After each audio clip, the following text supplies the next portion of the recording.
Everybody, it's CHANCHAI and welcome. It's June 16th and CHANCHAI'S DOJO's in session. I hope you had a good weekend. It's middle of June, so this is start to summer for a lot of people, and this is when a lot of vacations start kicking off. And we're about a week, just a little over a week away from EVO 2026, which should be a pretty exciting tournament. So, anyways, I hope you guys are doing good. Starting it just a little early so we can start queuing people up. Let's go ahead and watch some VFTV just for the next 3 minutes or so. We'll get the room started on the 30-minute mark. That way, people that have been waiting to jump in can jump in at that time. I'm gonna double check the audio, make sure everything is good. So,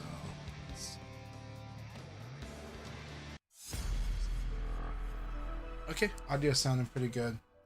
So yeah. Anyways, hope everyone's doing great. I hope you guys have been playing some Virtua Fighter, and there's been bits of information coming out. Not too much, but there's just some previews, some videos, some images. I'm seeing some stages. So stuff to whet our appetite. Maybe we're gonna see quite a bit more at EVO. We'll see.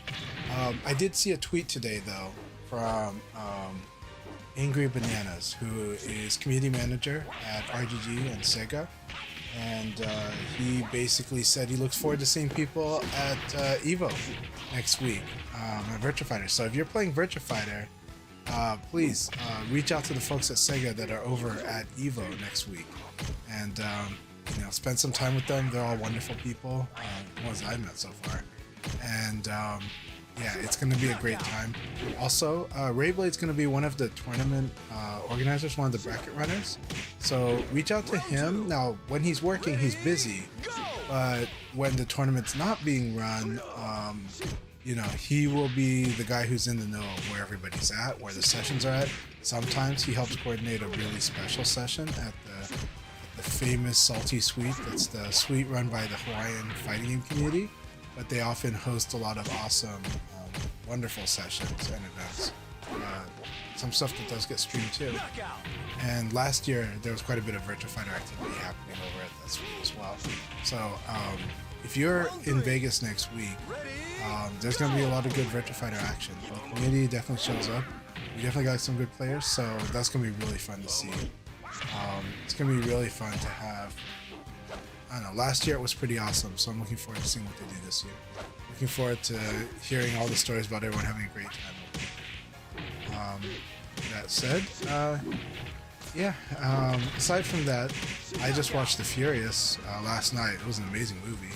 So if you've got I actually recommend this. If you've got a local fighting game community, I really recommend that you pitch to your group, to your community, for everyone to go watch The Furious. It is an amazing martial arts action movie. You don't get one of this caliber that often. When they come by, it's wonderful. This is definitely a crowd pleaser. It's one that you want to watch as a group because the crowd will definitely have a reaction at certain times. It's intense. It has a good amount of escalation, and it just has really amazing choreography. So I really recommend, especially considering that fighting game players usually like action movies, especially martial arts films. I really recommend that you guys go check out The Furious. Try to see if you can get your local fighting game community, especially your Virtua Fighter friends, to go check it out. It's an awesome movie. It's going to be in theater. It's in theaters now, and as long as it's supported, might be in theaters a decent amount of time, but we're not sure. I don't see that many listings at my local theaters for it, so watch it while you can. Theater. This is one you do want to watch in the theater. You really, really want to watch this one in theater. Okay, I am not getting all of my chats here, so let me double check on that, because that's we'll get the room started and then I'll go get my chats up, because I can see that chats are coming in, but for whatever reason, there we go. Hey, beautiful hour, so good to see you. So your friends invited you but didn't go because I'm actually very scared of. I see. I will say this, it is a little gory. It is a little bit. It's very fake-ish though, and there's definitely painful moments, really, especially early on. But this is not as gory as you might think from the trailers, because some movies can be super gory. This one is not super gory, but it definitely has real pain. There's definitely pain that you'll feel, but it's fun. It's kind of video game-ish, if I'm being honest, but not in the bad way. Like, it's weird because you don't think of it that way, but when you think about it in retrospect, you're like, yeah, that is kind of video. This is almost like Yakuza violence, like the Yakuza video games violence. To be honest, it's like that. Like, you feel it. There's this element to it where, you know, it's working for you as entertainment more than anything. So, like, there's definitely, like, I don't think it's the type where it's like an exploitation film where they try really hard to make it so gory, but there is painful moments. I mean, the guy is running barefoot, like, after a truck, and that itself is like gonna make you feel it. So yeah, and that's early on in the movie. But I just absolutely loved it. By the way, so good to see you. How have you been doing? And it's okay. You know what's good? That gives you this, so you get this moment, and then you get this moment, and then you can't take your eyes off, and you're just like, this is nuts. I think, honestly, especially, I think you're gonna love it, to be honest, if you watch it in a group. You know, if you have a significant other, it's a fun one to go like this, just a little bit. It's not too bad. It's not too bad. This is not like watching a full horror movie. And it's definitely not the goriest of movies, but it's not like The Raid. Like, The Raid is pretty there. Alright, let's make sure we got 16 players. And I'm going to start as a spectator. The room is starting now. So please join in now. Thank you very much for your patience. I am going to pop up and look at the see if I can see a multi-stream. Nope. But I do see, hello Kunjun, so good to see you. Yes, back with the dojo every Tuesday as much as I can, right? I'm happy that we're, you know, pretty much almost every time. It's only an emergency if I can't make it on the Tuesday or something really surprising or not normal. But I usually try to put out the word out there if I can't do it. So yeah, Jumpy Boo says we sure do. Raid level events, no, it's not on the level events of the raid. You know, like, raid is more violent. It's not even as violent as like the Gentleman. What movies am I thinking of? What are the Matthew Vaughn action films? Why can I not think? Normally I know the name of the movies, right? I keep wanting to say The Kingsman, right? It's not even as violent as The Kingsman in my opinion. Yeah. Hi, Dusty.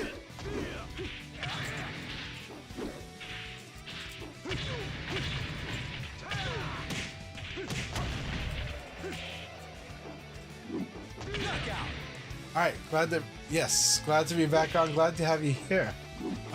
Yeah, so I wouldn't even say that it's as violent as the Kingsman movies. You know, I think the Kingsman movies are more violent than the Furious. However, the Furious is intense.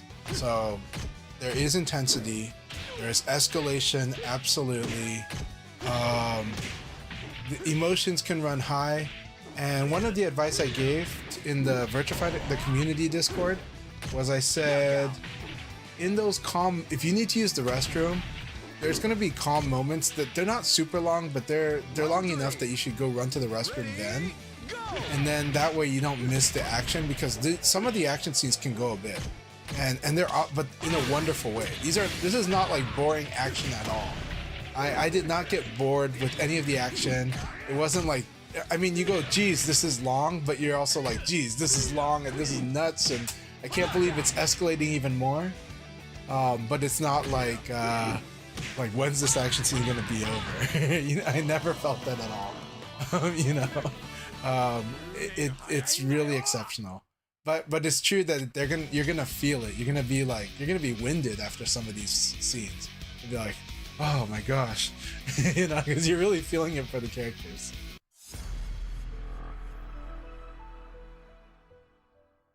So yeah, highly recommend watching The Furious.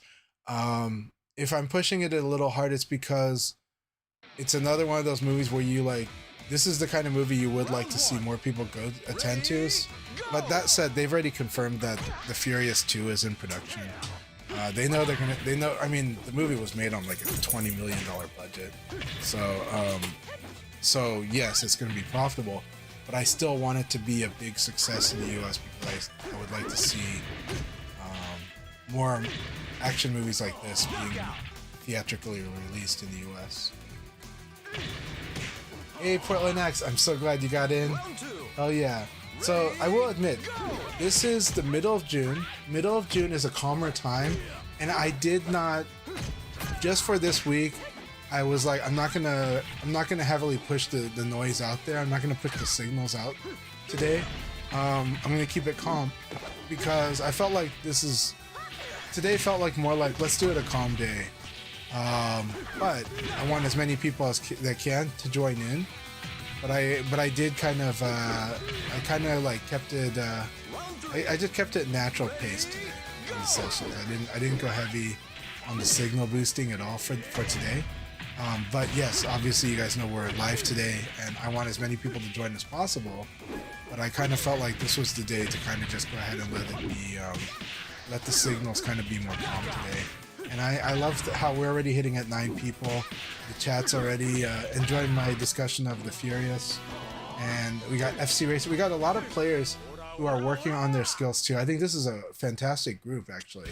Honestly, this group right now is really, really good. Everyone in here is someone who can show something to every other person in the room, but also learn a lot from every other person in the room, right?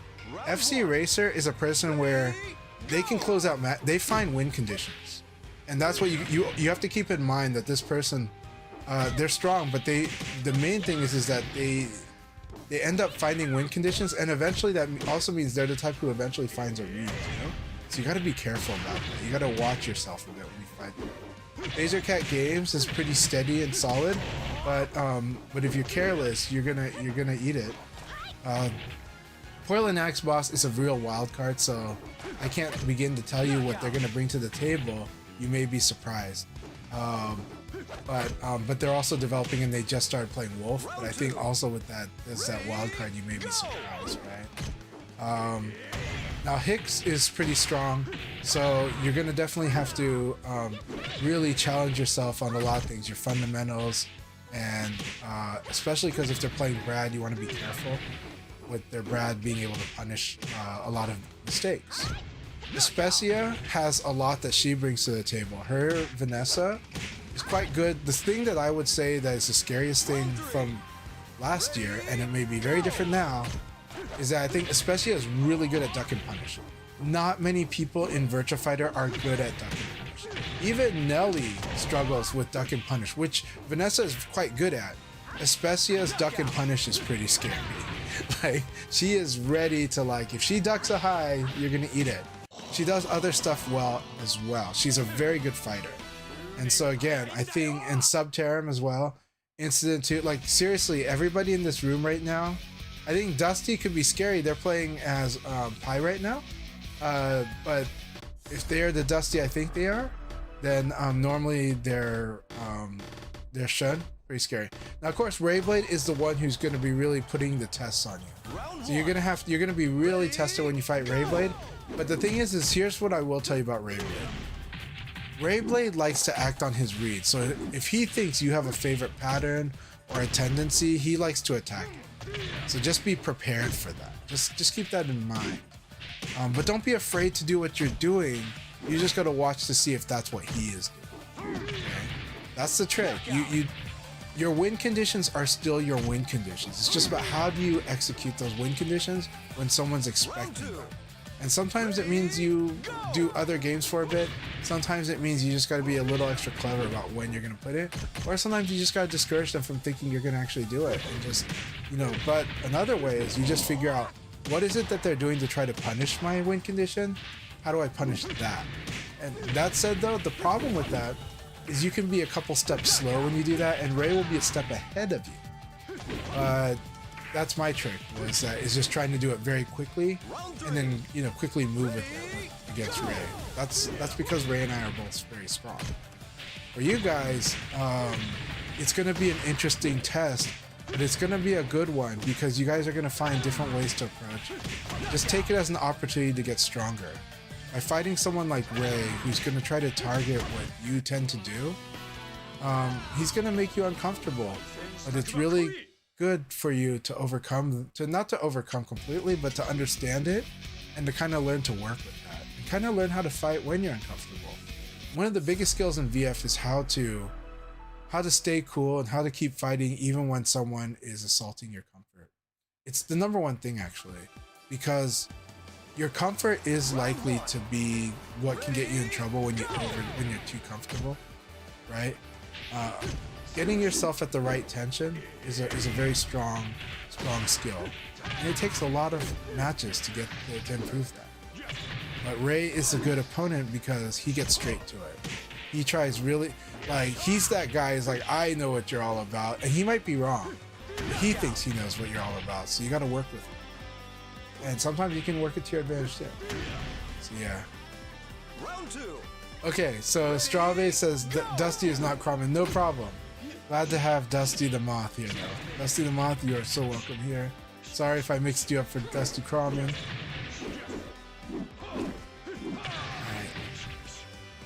So sometimes Devil Ray does have trouble getting in. Hope you'll get in soon. Hope you'll find a solid connection. Keep working at it. Let's see. So Jumpy Buddha says, I'm new to taking VF seriously, so I was pointed here from Discord. Yeah, we're really happy to have you here. Don't worry, you're in a good group if you're able to join in. Angry Bananas, so good to see you. I did mention Angry Bananas early. So Angry Bananas posted on X today saying they're gonna be over at EVO next week. So I want you all to really don't be a stranger. He's really nice. He might be busy, but he's nice. And you know, let him know everything that you feel about Virtua Fighter, about RGG, about Sega. Let him have it. Let him know, so he understands, so he can represent you as best as he can too. You know, and it's for the good of the community, you know.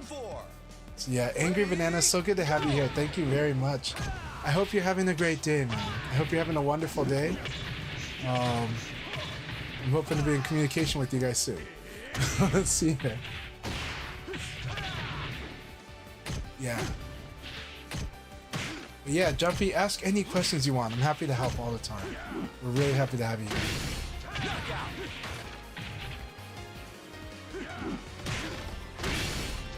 Let's see. Yep, there we go. You gotta love Devil Ray's nickname right now, Sarah and Vanessa kissing. Alright. Hey Honori, so good to see you. How you doing? Subterum, you are correct. Yes. You are correct, Subterum.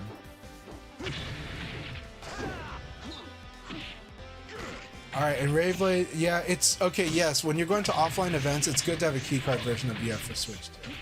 Very good, that's a very good reminder, actually. Also, look, there's an RGG sale right now, right? On top of that, the Switch 2 version is on sale. You can get the 30th anniversary for a good price right now for the Switch 2. Last I saw, you can get the collector's, the 30th anniversary edition at a very good price for the Switch 2. And I really should order it myself. So, yeah.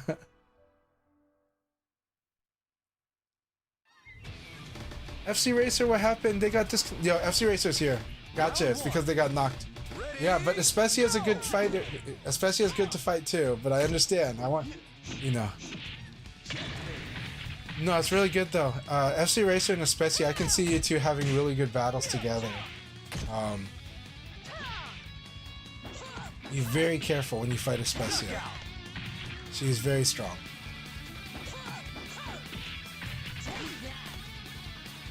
Strategy, please don't use an L-Blaze would be nice. Blaring says L-Blaze is nice. Yeah. Dr. Dog, so good to have you here. Really happy to have some of my Portland folks in here tonight. So thank you all so much. Very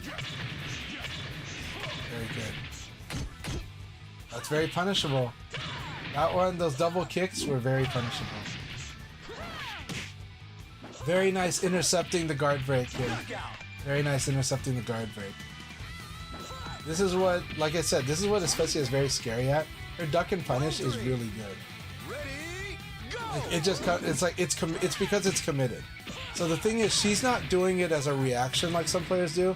She does it as a commitment, but it is confirmed. It's a confirmed commitment. So how do you do that? I do it by crouch dashing. I'll buffer a crouch dash when I think a high is coming in, and if I see the high, then I'm a little bit better prepared to just punish it. Wham.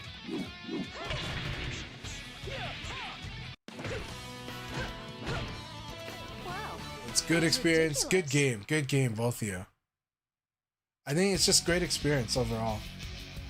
So in about, like, after this game, we'll start the first league battle, because I think we've pretty much got the right amount of people here right now.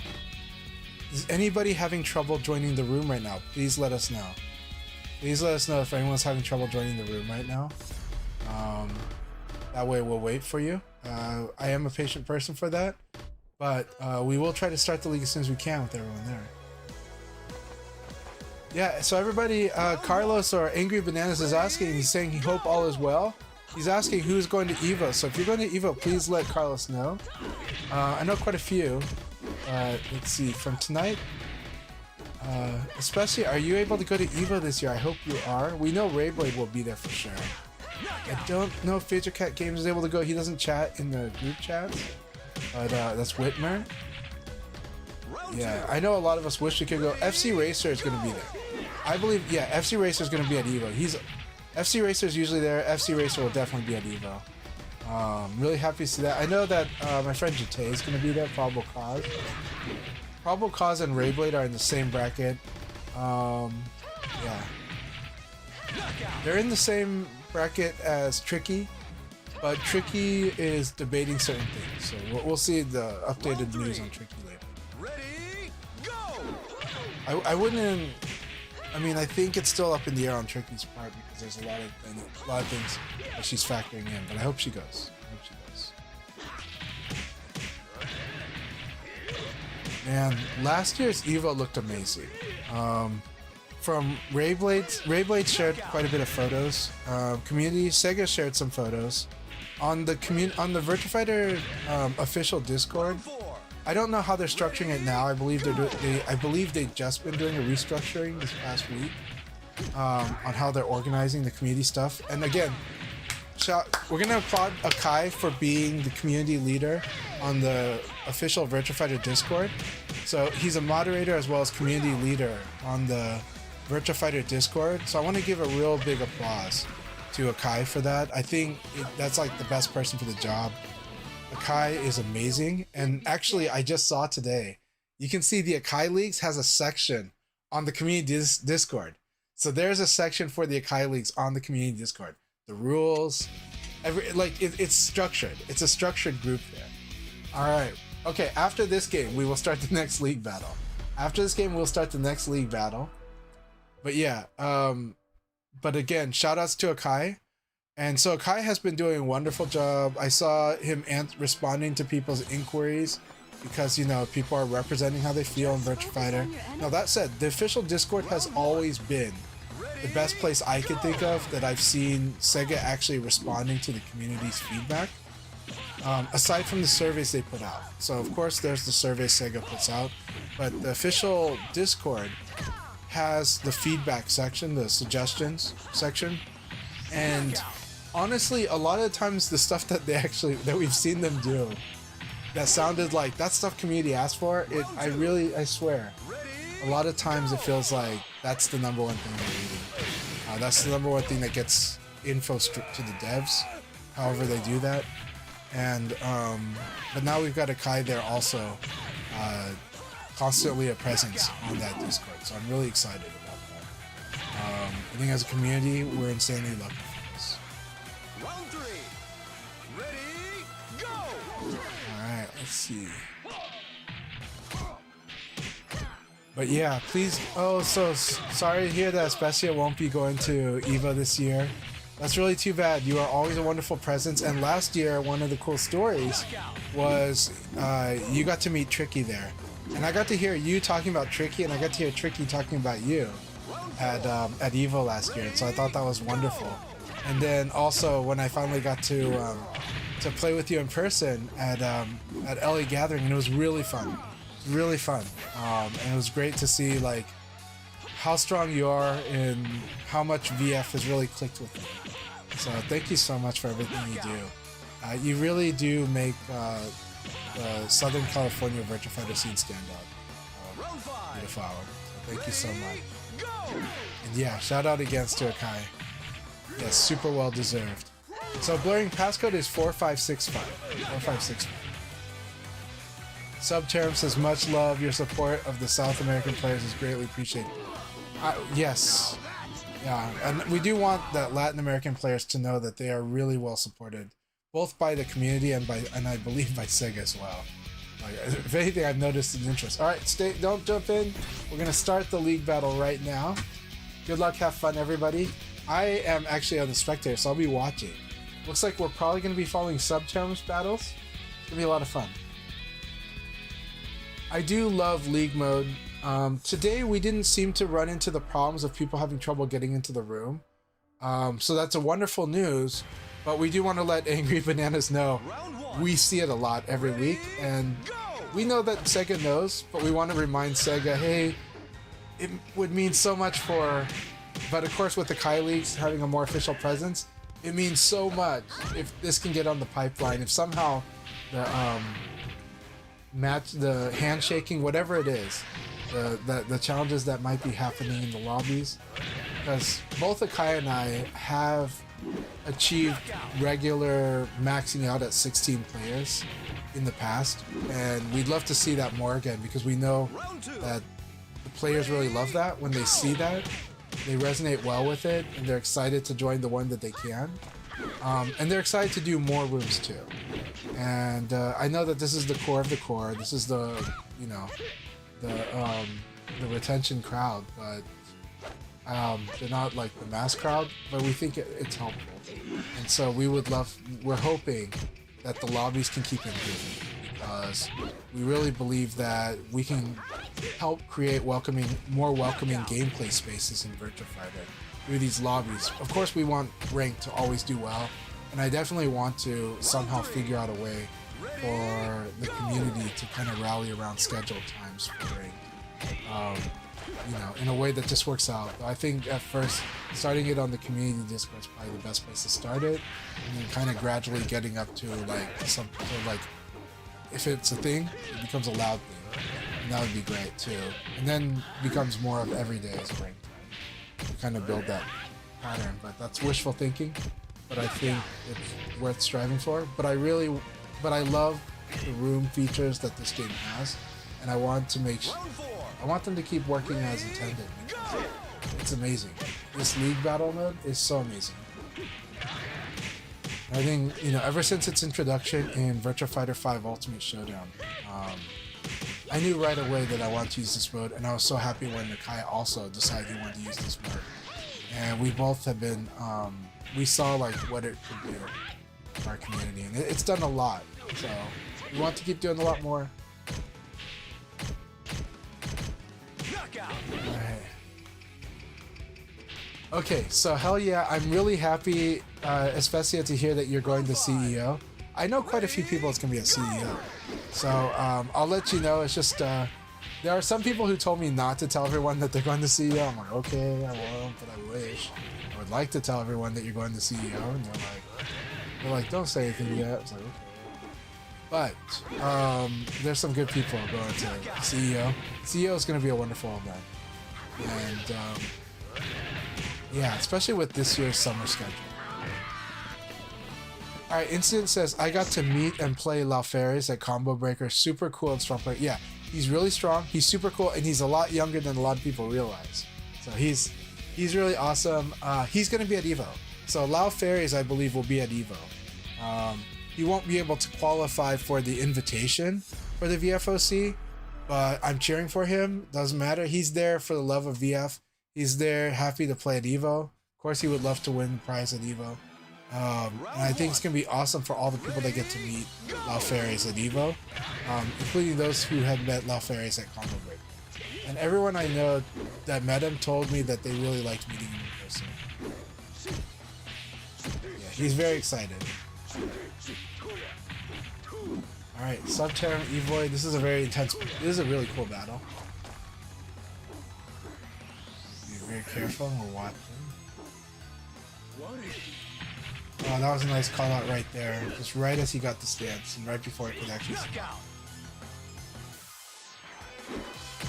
So we've seen some tricky stuff here, right? We've seen Evoid crush low attacks. And so that's always scary. Opening with 4-4K, it's a good opener. If you think the opponent's going to attack, 4-4K is a really good opener. It leads to a good amount of damage. And it does win against a lot of it. Very nice. I like this low block in the throw because it's a standing low attack. Oh, that was a nice disruption. There were good ideas in those plays. Subterm was able to be just very solid and win the round. Ready, go!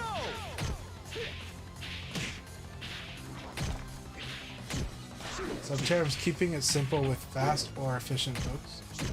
He did go for a standing palm that didn't work out, but everything else was pretty solid. Right now, Evoid is getting some of what he wants in. Ooh, very nice call out with the knee. He read that it would be a throw. That was really good. Evoid takes this round to stay in the match. Round 4. Ready, go! As you can see, that's the 4-4K in effect at the opening. It didn't get the combo because it ended up recovery hitting instead of counter hitting. Counter hitting means you interrupt their attack. Recovery hitting means you hit them during the recovery attack. Round 5. Ready, go! Ooh, that was a sick uppercut. Just perfectly right in between the two things that Subterm was doing. Or that Evoid was doing. This is a mean one too. When Kage gets you to move backward. That was a good battle. It was a good battle. Subterm got messed up by the turnaround play here. It's not an obvious one. Kage has this interesting dynamic when he does that. We'll just call it part of his ninja powers.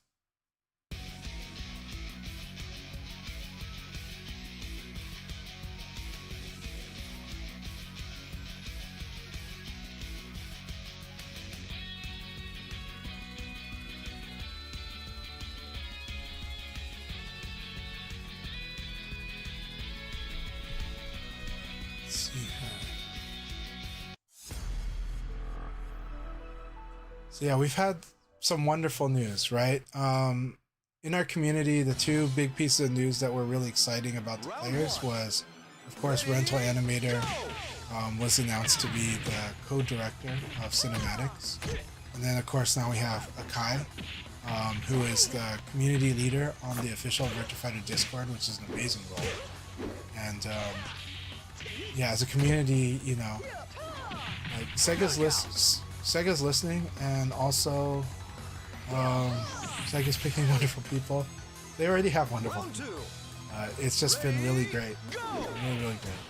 So, I'm very excited. We got EVO coming up. And I'm still, this week, seeing a lot of posts about the mural fighting scene in Virtua Fighter. The word on Virtua Fighter Crossroads is still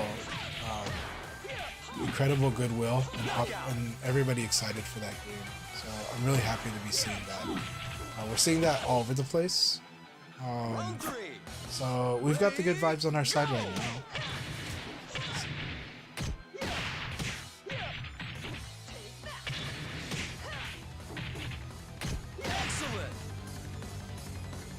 Alright. Devil Ray applying Vanessa's strings, which are all really tough, and you gotta be ready. Or she's got some mids that are gonna be there later, so if you try to low punch too much, you could be in trouble against her. Unless you know exactly where she's got true highs, and not EX highs. Yeah, keep it up. Definitely a character that, when you're learning to fight Vanessa, it can very much feel like a knowledge check at first, because she's got very interesting move list design on both of her stances. That said, there are a lot of advantages to her. When you get stronger at whiff punishing or duck and punishing, duck and punish becomes strong against her. And other aspects too.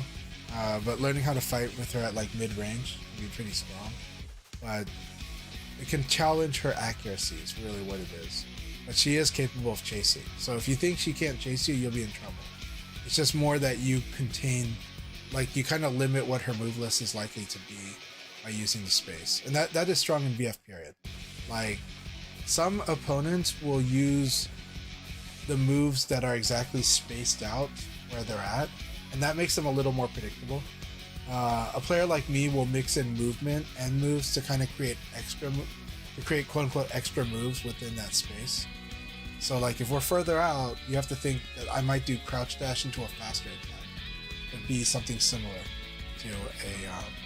to the single attack from that range, and that gives me extra move, right? And then backdash gives me extra room to work with, which also gives me extra moves, right? And that's also one of the strengths I have when I fight against Vanessa players.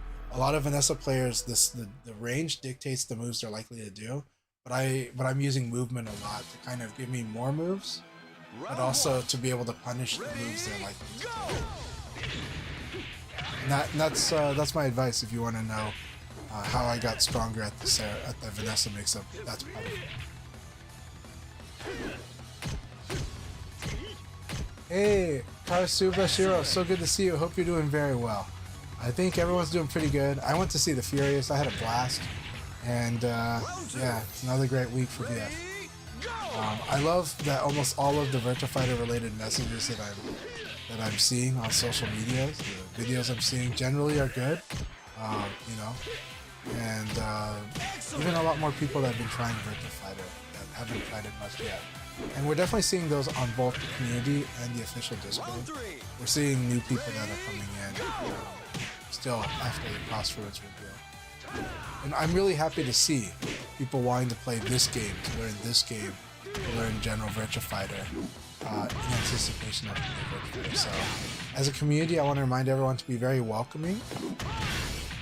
And I really encourage you that if you would like people to stick, it does help to focus on the positive and being a positive experience.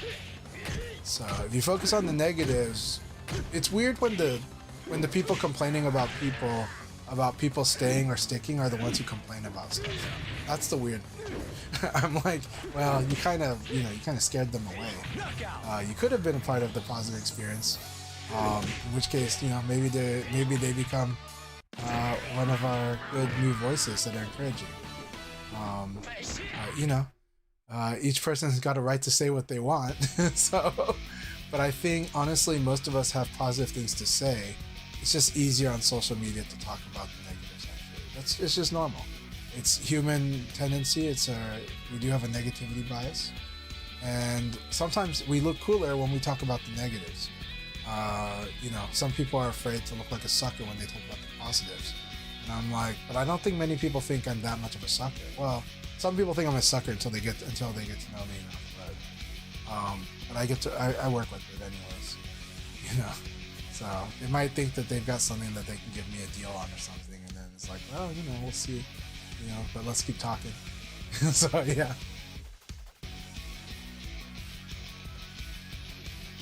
So Karasuba, the room is not actually full, but the thing is we are in the middle of league session, so we have a few more games before the next league can start, right? Or before we're queuing up again. But in league mode, everybody plays at the same time. It's just that I have to start at a certain time. So that's all it is. But you're definitely welcome to join us a bit later, yeah.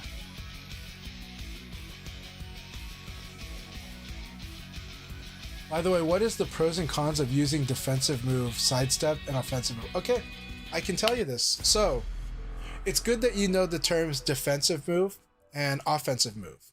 Okay, so, let's start with defensive move.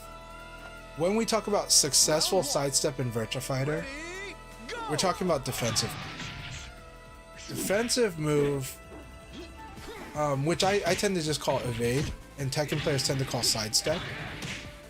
What you need to understand is that the first rule of a successful sidestep, a successful evade, or a successful defensive move, they're all the same. The first rule is that they already have to be attacking. If you sidestep before they attack, it will fail. So let's talk about failed and success. Okay, a failed evade is a failed evade is basically like if they attack, you're gonna get hit during a failed evade. If they throw, you're gonna get thrown during a failed evade. You're vulnerable. It's not what you want. You're moving to the side, but it's not succeeding in avoiding like an attack. Okay, so that's a failed evade. Successful evade, you're actually invincible for technically 23 frames. You're invincible and you move, so you're moving and you're invincible. So during that sidestep, and so a successful sidestep, like your opponent will whiff against it, and you're likely to recover before they finish recovering from their attack, so you will have advantage after it. If you play a game like Street Fighter 3 Third Strike, it's kind of similar to a parry in Third Strike. Right? In Third Strike, you just like, psh, and then suddenly like you're like, you might recover sooner than them, so now you can like, you just like got invincible for a moment. Now you can strike back or throw or whatever. Okay, because they're vulnerable, they're recovering, and you might have recovered before them, depending on what you sidestepped or parried in Third Strike. So that's how it works in Virtua Fighter. There's more rules to it, but the gist is this. The number one rule, they have to already be attacking. They have to be in the startup frames of their attack when your character starts sidestepping for it to have a chance to be successful. If you sidestep before they attack, it will fail. Okay? This means sidestepping in the neutral is hard. Sidestepping, like let's say I did an uppercut and they blocked me, I'm at a disadvantage because they blocked my uppercut. I'm minus like a lot, but I can buffer. I can tell the game I want to sidestep when my character recovers. And let's say I'm minus 8. That means that 8 frame. If I tell the game right now I want to sidestep, I will, when I recover, which will be 8 frames after they've recovered, I will start to sidestep. Well, in those 8 frames, if they already did an attack, there's a high chance they're doing an attack, right? There's a high chance they're already attacking when I'm suddenly starting the sidestep. Round 1. So it's better to use a defensive move defensively when you're minus, because the chance of you starting your sidestep, your defensive move, when they're already attacking is increased if you use it that. So you want to use it defensively. Because like if I counter hit them, they go bam, right? And I sidestep, it's impossible for the sidestep to be successful. Because I'm doing the sidestep before they've even recovered. Before they could possibly recover. Which means I'm sidestepping, I'm doing defensive move before they attack, for sure. And guaranteed, if I do it like in that situation, so it will fail automatically. So that's defensive move. It's best to use it as an alternative to guard. If you whiff, same thing. Like, oh, I whiff, so I'm stuck recovering for a bit. I'm going to go ahead and input sidestep so that then when they strike at me, as I recover, it's like, oh, now I get a successful defensive move. So defensive move you can do after they block something big of yours. Defensive move is good to do after you whiff an attack and you think they're going to come striking at you right away. Because if that strike is not guaranteed, you'll probably sidestep. So that's defensive move. Here's the other thing. Pros and cons. The bigger the attack that you sidestep, the bigger the attack that you do defensive move, probably a bigger reward. Defensive move is good against big attacks. So instead of thinking about guard punish, sidestep sometimes is the bigger punish, actually, if I'm being honest. So defensive move is good that way. So what are the cons of defensive move? It will lose to throw.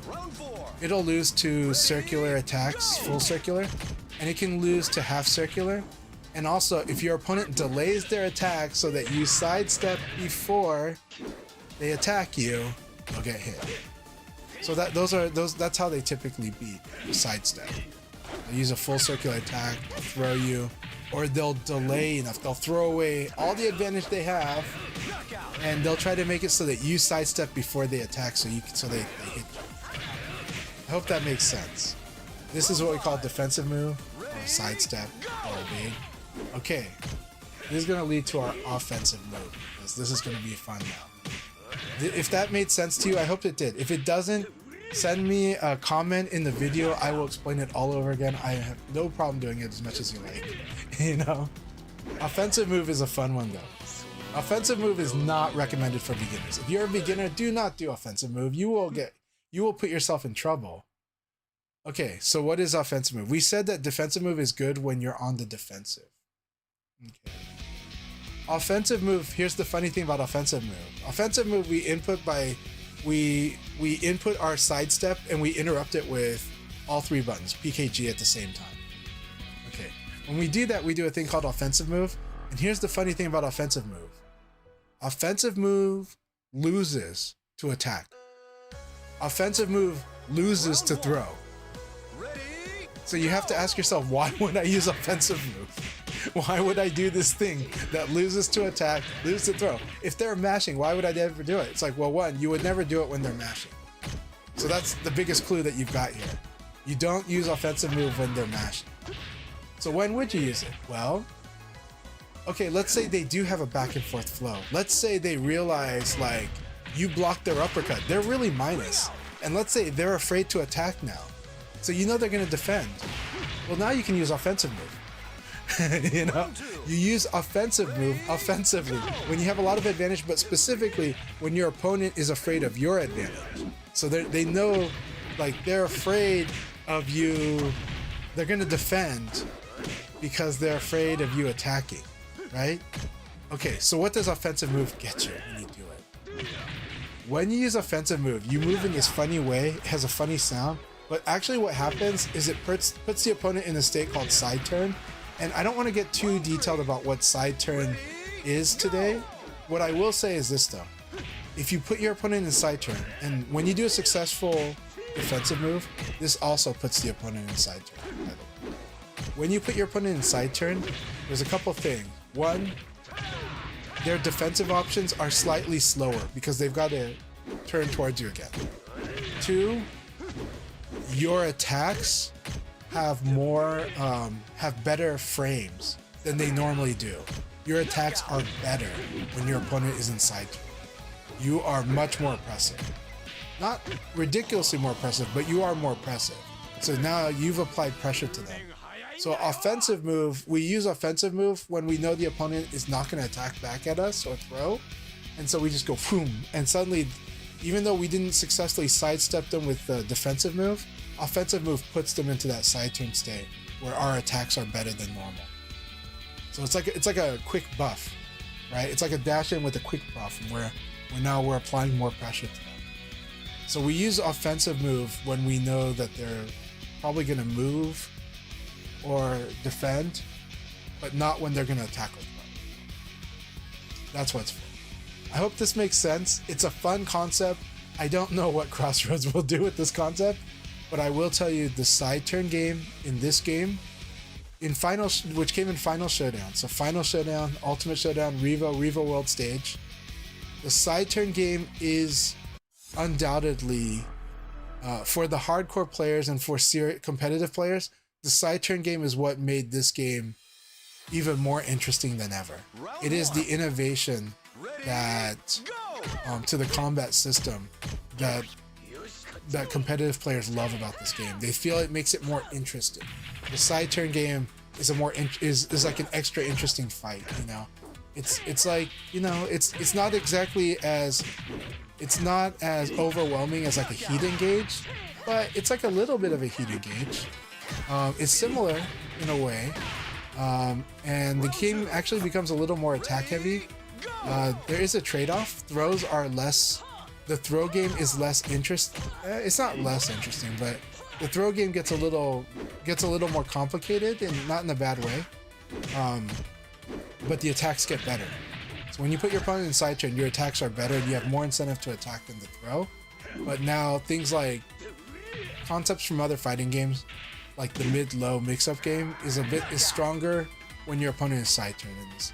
So that gets a little deep, but I hope that makes sense, and I hope you enjoyed that explanation of defensive move and offensive move. And I can always write it for you if you ever message me or write in the comments like you'd like me to explain it again. I'll send you all the notes. Send you all the receipts too.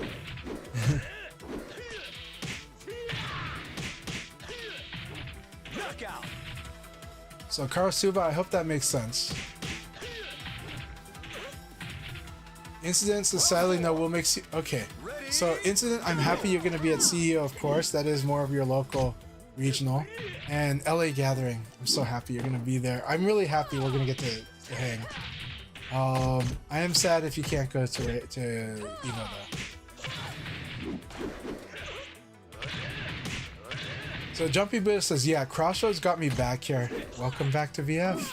Never played fighting games seriously until now. We're happy to have you playing fighting games now. This is a good time to be playing fighting games. Started with SF6 and City of the Wolves, great games recently, and then remembered how much I love VF back in the 90s. Well, welcome back to Virtua Fighter. We're happy to have you. We're happy to help. We're here to help. We're here to enjoy the game together because the more you enjoy the game, the more we both enjoy the game. And the more we both enjoy the game, the better it is. So, really happy to help. And, you know, you're back at a good time, honestly. We definitely have better netcode than we've ever had. A lot of local communities are actually in a better place than they have been before, too. Like, Virtua Fighter community has grown. It's grown a lot. And there's a lot of things going on. And so this is the best time by far, I think, for the organized Virtua Fighter community. And I'm just excited. And it's getting better.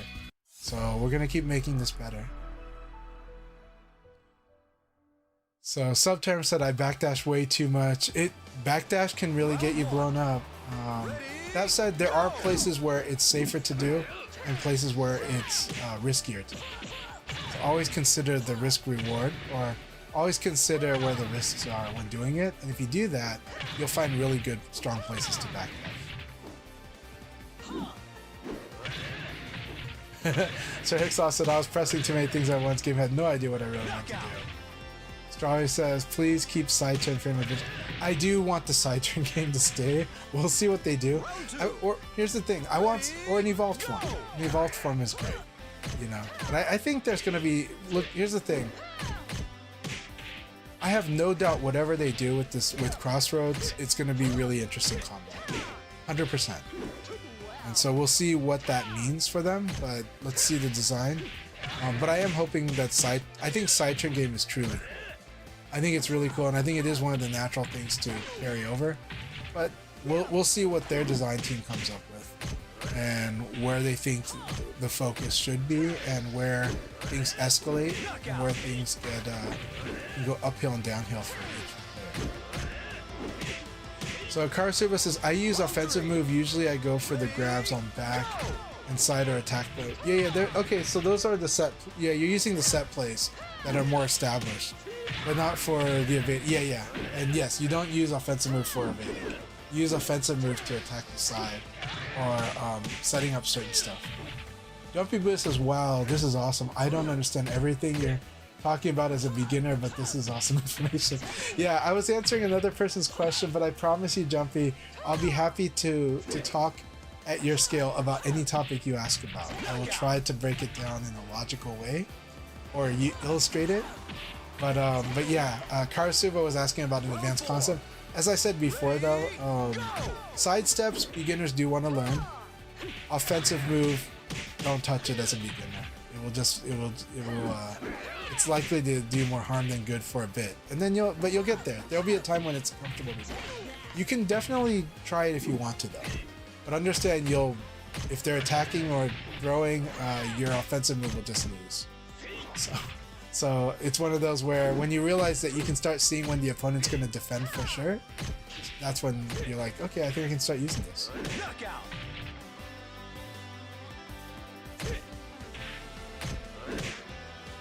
FC Racer has this great comment. A general rule of thumb for VF is to check your ego at the door. It's very true. This is a very humbling game. Virtua Fighter is a very humbling game, so we really encourage everyone to come into Virtua Fighter with a learning mindset, with a growth mindset. A growth mindset really helps with this game because this game can be very humbling, and if if dominance is what you require to move forward and enjoy, you might get stuck. But if you just take it a bit at a time and enjoy the process, enjoy the fighting itself, this game can be one of the most rewarding games of all. Honestly, for me, this is one of the best video games of all time. This is one of the best games of all time, even including board games. You know, I think this series is a true wonder, and I'm hoping Virtua Fighter Crossroads continues that. But I also want Virtua Fighter Crossroads to win over a whole new generation. I want to see the world. I want to see more of the world loving Virtua Fighter Crossroads as much as I love Virtua Fighter, and still do.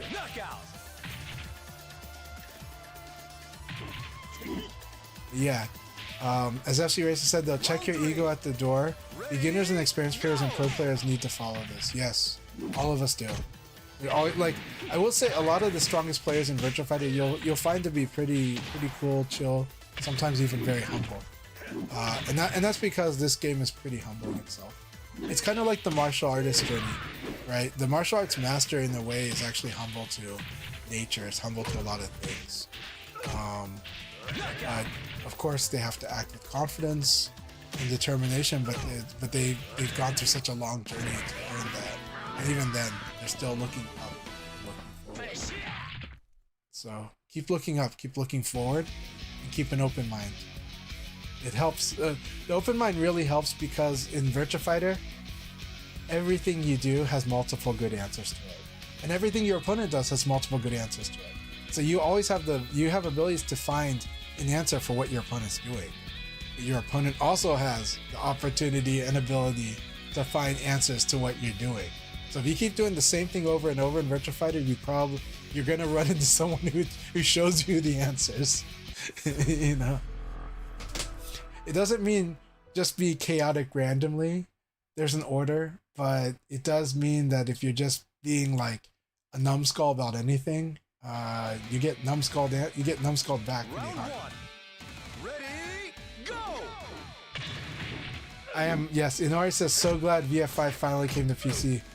So many of us are, and I appreciate more after the fact because I saw how many people just were not going to get a console and were not ready to get into Virtua Fighter until it came to PC. So I'm really happy for all the friends that have stuck by this whole time without playing and then finally started playing the game a lot once it came to PC in last year, 2025.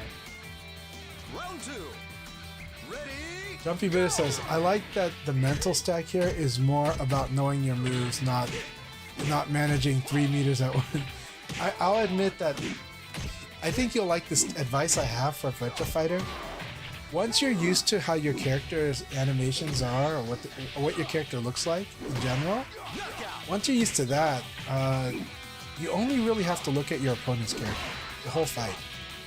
You can run peripheral, you can look at all the other information, and you definitely want to see where you are on the map a little bit, but all the information that you need to know in the fight is actually like, it's like a big oval around your opponent's character.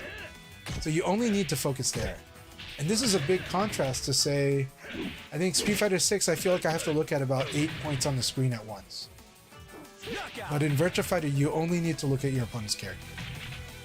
Because it's going to show you, if you know what your character's doing or what you're doing, and you have an idea of how your character is interacting as you play, all the information you need is in your opponent's character.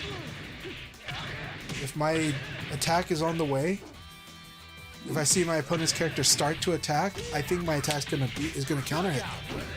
If I see the opponent ducking, I think I might crouch hit them. If I see that my opponent attacked way before me, I have to brace myself because I realize I'm about to get knocked up in the air. All the information is right there on my opponent's character. And that's how you want to look at Virtua Fighter. And I think you'll like that, especially considering you don't have to worry about the meter. And the comeback mechanic in Virtua Fighter is good guessing or good skill. If your opponent guesses good or good skill, yeah, they can turn the situation around. That's the comeback mechanic. You know? So.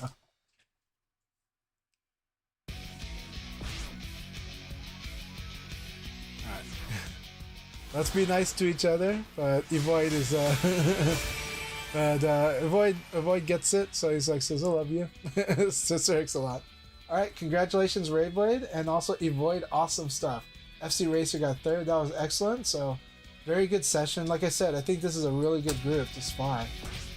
So right now we are in the warm-up matches again. We will start the next league battle at the 40-minute mark. It's about 15 minutes from now. So at the 40-minute mark, we'll start the next league battle. This gives you time to get water, get some fresh air, walk the dog, smoke a cigarette if that's your thing, whatever it is. But we will start the next league battle around the 40-minute mark, maybe a little after. But also, if you want to just hang out and chat here, you're welcome to. So, but now people can jump in, join. Kagemaru 10G, good to have you here, and be ready to join for the next league battle. Once the league battle starts, everybody gets to fight each other, and almost at all times, everybody will be fighting except maybe one at most. Yeah. Round 2. Ready, go! So yeah, then FC Racer says, being able to identify players' tendency is big in VF. It is. Two people will play the same character completely different. Yes, they will. It's knowing how to deal with both. I love that this is a very player versus player game. This is about you and the opponent. It's not. It's character matchup matters, not nearly as much as player versus the player. So knowing how to deal with both of them will take you far. Yes. Dumpy Buddha says, me too, really didn't like being stuck on the PS5. I like playing on my PS5, but I also like playing on PC. And it's been big. Hey, Kingdo, good to see you. Kingdo says, offensive move is definitely something that I've yet to find the purpose of. Yeah, it's not for someone developing. It's an advanced technique. Offensive move is an advanced technique because you use it when your opponent's not going to attack and not going to throw. What does that mean? Like later on, if your opponent does fuzzy guard, you can do it then. If your opponent always clams up at a certain point, that's when you can use it. But it's very risky. So yeah, offense, and then it's only useful to you if you know what to do against a side-turned opponent. And beginner and intermediate might not know what to do against a side-turned opponent. So offensive move is you're not there yet. There'll be a time when it will make sense to you. And you'll know when offensive move makes sense to you. You'll be looking for it when it's time. But right now, it's not the time. It's not going to help you. It will help you when you know what to do with it, and when you know why it's good. And it's not a broken mechanic either. It's not a broken mechanic. When you see people doing offensive move against you, just know that mashing would have killed them there. So if suddenly you heard that sound, and you kind of know when that sound is going to come at you, bam. you're telling me when to hit you. That's what you need to know about offensive move. Your opponent keeps doing offensive move against you and you can predict it, you can just hit them out of it or throw them out of it. It's really cool. As a beginner, that's all you need to know. So. E-Boy says, that was a good round. Shame it's only one game, not best of 3. Yeah, so I think if we have like a core group or a regional group, like if you're in the same region or something like that, those are good groups to do league battles with more games. But when you do a big open league, like a Kai does, like I do, and you do first to 3, it gets so long, and you will start seeing some people had to go home, like some people had to go take care of family. Suddenly you'll realize that this and the league becomes like 2 to 3 hours per league round battle. And when it becomes 2 to 3 hours per league battle, that's when you have a lot of problems. But when you have a dedicated group, first to 3 league battles is amazing. When you do a small group, like a sparring group, it's like 5 people, 6 people, that's really good, first to 3, actually. But when we're doing big open sessions, that's inviting a lot of complications and mixed things. So the first to 1 is a really nice format for the open league, but it is fun to do a private small league, which I've done plenty of. And first to 2s and first to 3s are fantastic in those. That said, a lot of sparring partners do like to train with long set battles too.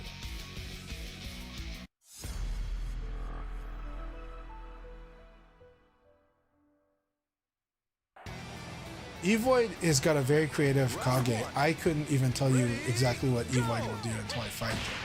Even then, it's tough. Kusano says strong and nice guy, so like Chanchai got it. Not sure what Kusano's responding to, but thank you very much, Kusano.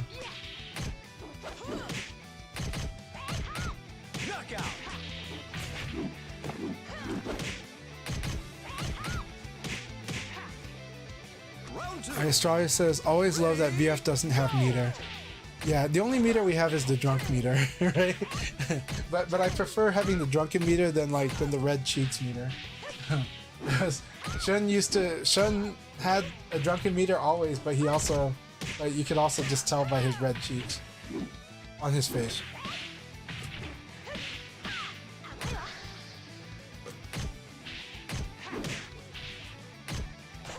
Engdo says, literally a month before Revo got announced, I told my friends I will buy VF5 the second I'm really happy you did. And with rollback, and surely enough, yep. I'm glad that happened. I am so happy with the release of Virtua Fighter 5 Revo. What it's done for our community and what it is doing for the lead up to Virtua Fighter Crossroads, even now. So, it is still a great time to get in on this game. We've got a lot of new players right now too. We keep trying to make it better too. Grumpy Buddha said, yeah, I can definitely see that. So many characters that look interesting to me. I'm really happy to hear you say that. I've been playing Alex in SF6, so naturally Wolf and L-Blaze speak to me. Awesome, yes. Well, Wolf and L-Blaze both give you a wonderful dose, different doses of pro wrestling, and that's awesome. Yeah, please do play them.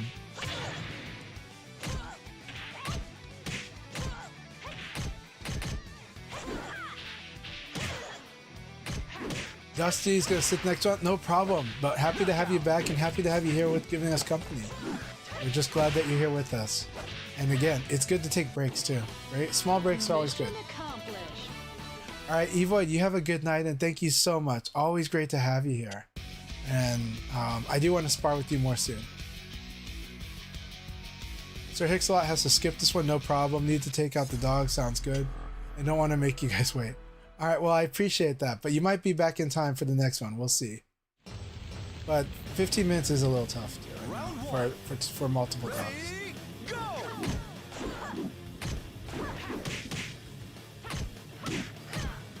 Jumpy Buddha like to set up the ring out. Hey, this game's still setting up ring outs. Lots of them. Instant says the other comeback mechanic in VF is damage. It's true that in this game, actually in a lot of VF games, they've always been, most VF games have been pretty high damage. The 4 series is where they probably streamlined the damage. Final Showdown, well VF5R also, but Final Showdown really gave everybody high damage. But it's also true that if you go back to like VF3, VF2, everybody's capable of doing really high damage in those games. And yeah, Sir Hicks-a-Lot, Evoid, please do add each other on Steam. If not, I'll try to connect you to outside of Steam, but you guys should definitely add each other on Steam. FC Racer says, circling back to the ego thing, this is something that I've been fighting with since the update. I've had numerous bouts of anger and disappointment in myself because I feel like I'm not playing at a level that I was a year ago. I think you're playing quite strong, but this game, it is hard because this game is very integrated. So yeah, so you have to understand that as you get better at something, you do want to use it more in your matches. But in that process, you're going to lose a lot as you get better and better at applying it in different situations. This game has got it can be a painful growth curve where things go a little up, then it goes down, then it goes like a little up, then it goes way down, then it goes way up again. But it's quite a curve, and it can stretch. That curve can stretch out. But this game can be like that because you're working new things into this whole integrated fight, and you're taking a hit on your mental stack as you improve certain things. There's also another thing where another part of the growth curve, and this happens to me sometimes, where sometimes you outgrow your technique. Sometimes you outgrow the way that you're inputting, because the way you're inputting was built on how you were before. and it worked really well. But now you're starting to see things more, and you're able to react a little more. So now you're able to squeeze more juice out of each situation. And sometimes when that happens, you have to adjust your technique a little, or adjust your mindset for how you go into situations. And that process can cause a lot of loot loss as you grow up, but it builds. And then it culminates into you starting to feel that you're a lot stronger once the things click. Even stuff like my forward dash input, my back dash input, and how I input moves from them had to adjust as my skill developed. Because suddenly I was capable of doing more things during that dash. So now, because I'm capable of seeing and doing more things during that dash, I started to tweak like what I'm doing going into it, and what I'm doing in the middle, and how I get out of it. That happens in this game too. That is also partly why, to me, this game feels like a quote-unquote lifestyle game. Or, to put it more bluntly, this is why playing VF can feel like learning a martial art. Because as you, just like in dance, right? In the waltz, you start with a real, bronze box step. Then you get to a silver box step, which is a much more elegant moving diagonal step. Then you get to gold step, which is much more clean and much more beautiful and has much more smoother transitions in and out, right? But you had to start at bronze. You had to start with the bronze box step because you need to get the concept, the timing, and you got to have the right keyframes, really. The key points of the dance, and line them up. And also with how you are leading the dance with your partner or following your partner. Either one, right? And then later on, you started advancing to the higher steps, which meant more and more detail added. Virtua Fighter can be like that, and that's like a martial art too. It's like a martial art when you're refining your techniques, and you're starting to realize you can do more than you could before, so now your techniques can fit more observations or more avenues for other techniques. And Virtua Fighter very much has happened to me so many times, where it's like, okay, it's time to take this to the next step. It's like, oh, I can do this even better, and I can do this even better.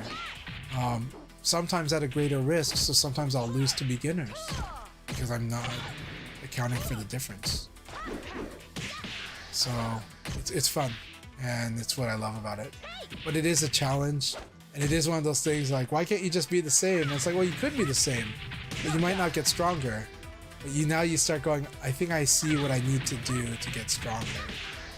And I might have to take a lot of lumps to do what I need to do to get stronger. That's part of the journey. Evoid says, yeah, for sure, I should just be Evoid on both the VF discos. Okay. Incident says, it's like how Super Turbo players say, the comeback mechanic in Super Turbo is Super Turbo. So 2 Scoops is having trouble getting to the room. Noted that 2 Scoops is having trouble getting into the room tonight. I really hope you can get into this room. We like having you here, 2 Scoops. We are at the proverbial 10 players in the room, but we did have as much as like 13 earlier. So FC Racer says, I ultimately came to the realization that I was where I was at last year because I was playing non-stop for 8 months. That's true. So compared to now when it's true, but I hope you can manage this because, how do I put this? I don't want you to feel so regretful for what time you can put into the game, because life is going to give you this challenge more and more as life goes on, and managing time can be a myth because sometimes it's just prioritization, but there's important reasons for the prioritization. There's important reasons that Virtua Fighter might not be that as high priority as you would like it to be. Same for me, right? I wish I could make it an even higher priority, right? Whether, regardless of my situation, but life comes at us, so we work at that. But I do think you can keep growing, and I do think, I think you can definitely, I think for sure you can, I think in many ways you have overcome the player you were, but I do know that the results are a bit different. But it is also true that a lot of the players all around us have gotten stronger. A lot of players have gotten stronger. But I think I really believe in you, FC, so I really, really do. So I hope you can be well managed, but I hope you can keep carrying forward while getting stronger, while keeping it in balance with everything else you probably have to keep in balance in life. Dumpy Buddha says, player versus player is more appealing to me than player versus system and player. Well, Virtua Fighter is very player versus player, but it's definitely manipulating the system for that player versus player. But I think I know what you mean. And I think I do know what you mean, but I think you'll like what you got here. I specifically know what you mean because with Street Fighter 6, it really funnels. It's true that Street Fighter 6 created like an overriding powerful game in the middle. And that thing is a big skill test and skill differentiator. And so it becomes like the game, right? It becomes so much of the game, and that's what you don't want, right? That's what you're frustrated with. But I think fortunately with Virtua Fighter, I think what it is when it does those things in Virtua Fighter, usually it's still very interesting. And usually the player has a good amount of expression they can do it.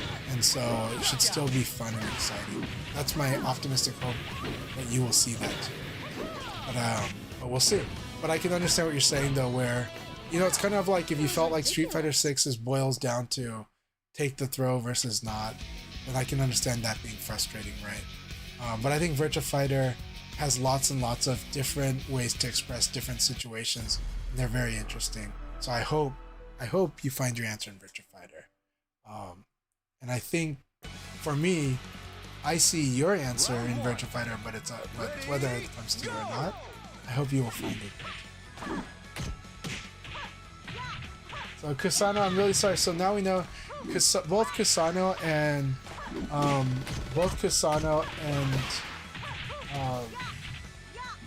so we know that yeah, so I'm really sorry you guys couldn't get in here today. So I hope you both will spar with each other. So you both should definitely form a room. Round two. Ready? So Two Scoops and Kusano, I hope you two will just go ahead and form a room because that for now. And then join us later. Try again later. Sanakan, welcome back. Good to have you again.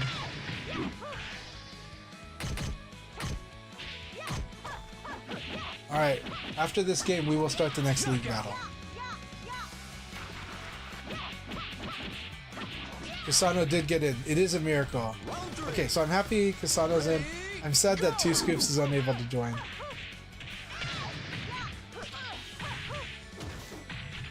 Kusano says, I was responding to your comment about the top player who are usually chill and love to teach. Okay, so thank you very much. Okay, so, and you were saying also I'm one of those love. Thank you very much. Yeah. So thanks so much. So Hicksaw says I could always use another training partner. Yes, I got Tengu, Blurring, and CHANCHAI'S sometimes when our schedules line up. Yeah, Kasano is like anybody in this room. It's a good sparring partner. All right, we're gonna start the next league battle. Good luck, have fun, everybody. If anything crashes, I will pause it and restart it to make sure that people can come back in. Right now, it's looking pretty good.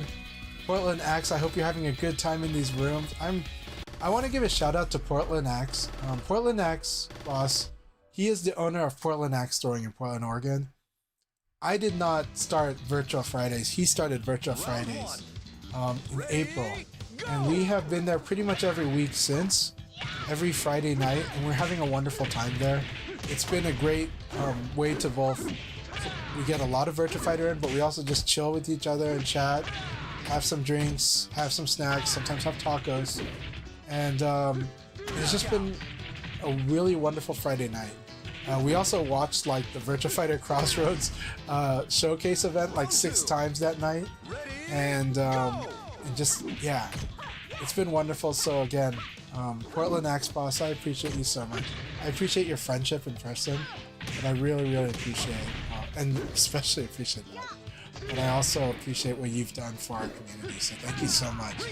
That was all your initiative because you do love the game, because you really love retro games, fighting games, and you love Virtua Fighter. Thank you for supporting me and other streamers like Tricky. So thank you so much. Your initiative really got us going for the Friday nights at Ball and Axe, and everybody really loves those sessions. It's become everyone's favorite sessions for the Virtua Fighter crowd.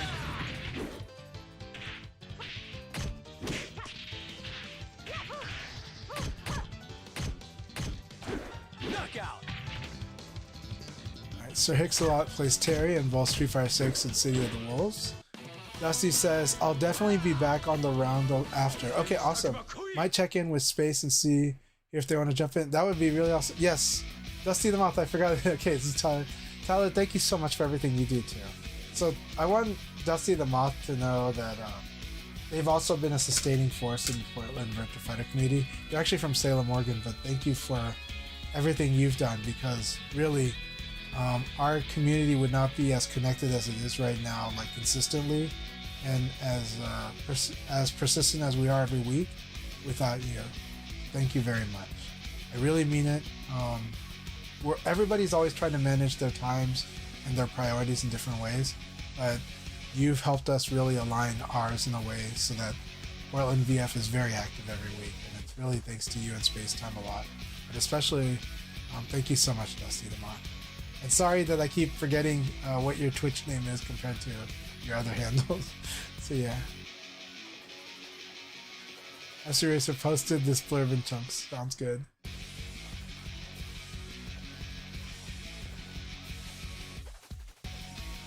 Hey, my pleasure, Portland Axe. Diva, oh sorry, but we are in the middle of the league battle already, but please do join us in the next one. I hope you can. By the way, shout outs to MF Diva. One of the newer members of the Virtua Fighter community. They're very strong already. They've been growing strong so fast in the past year, but they've just always had really good vibes. I really enjoy the vibes of MF Diva's Twitch room. So again, please follow MF Diva and also follow FC Racer. They also put on really good streams as well. And I also enjoy their commentary when they have commentated VF.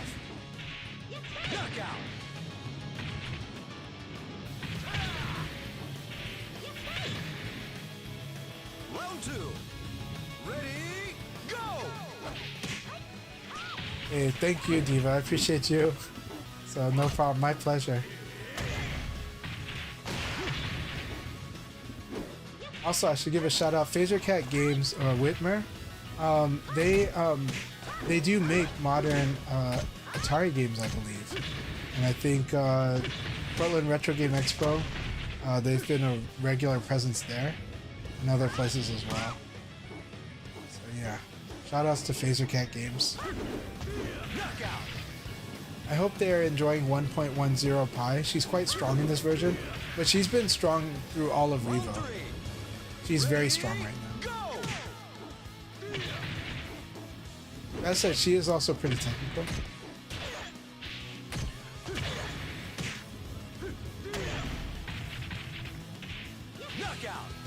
So FC Racer is applying lots of pressure and challenging Phaser Cat Games on trying to strike back whenever they are plus. That said, I will say, if Pi is feeling swarmed by the opponent, 3P plus K is still a really good way to just put a stop to the swarming.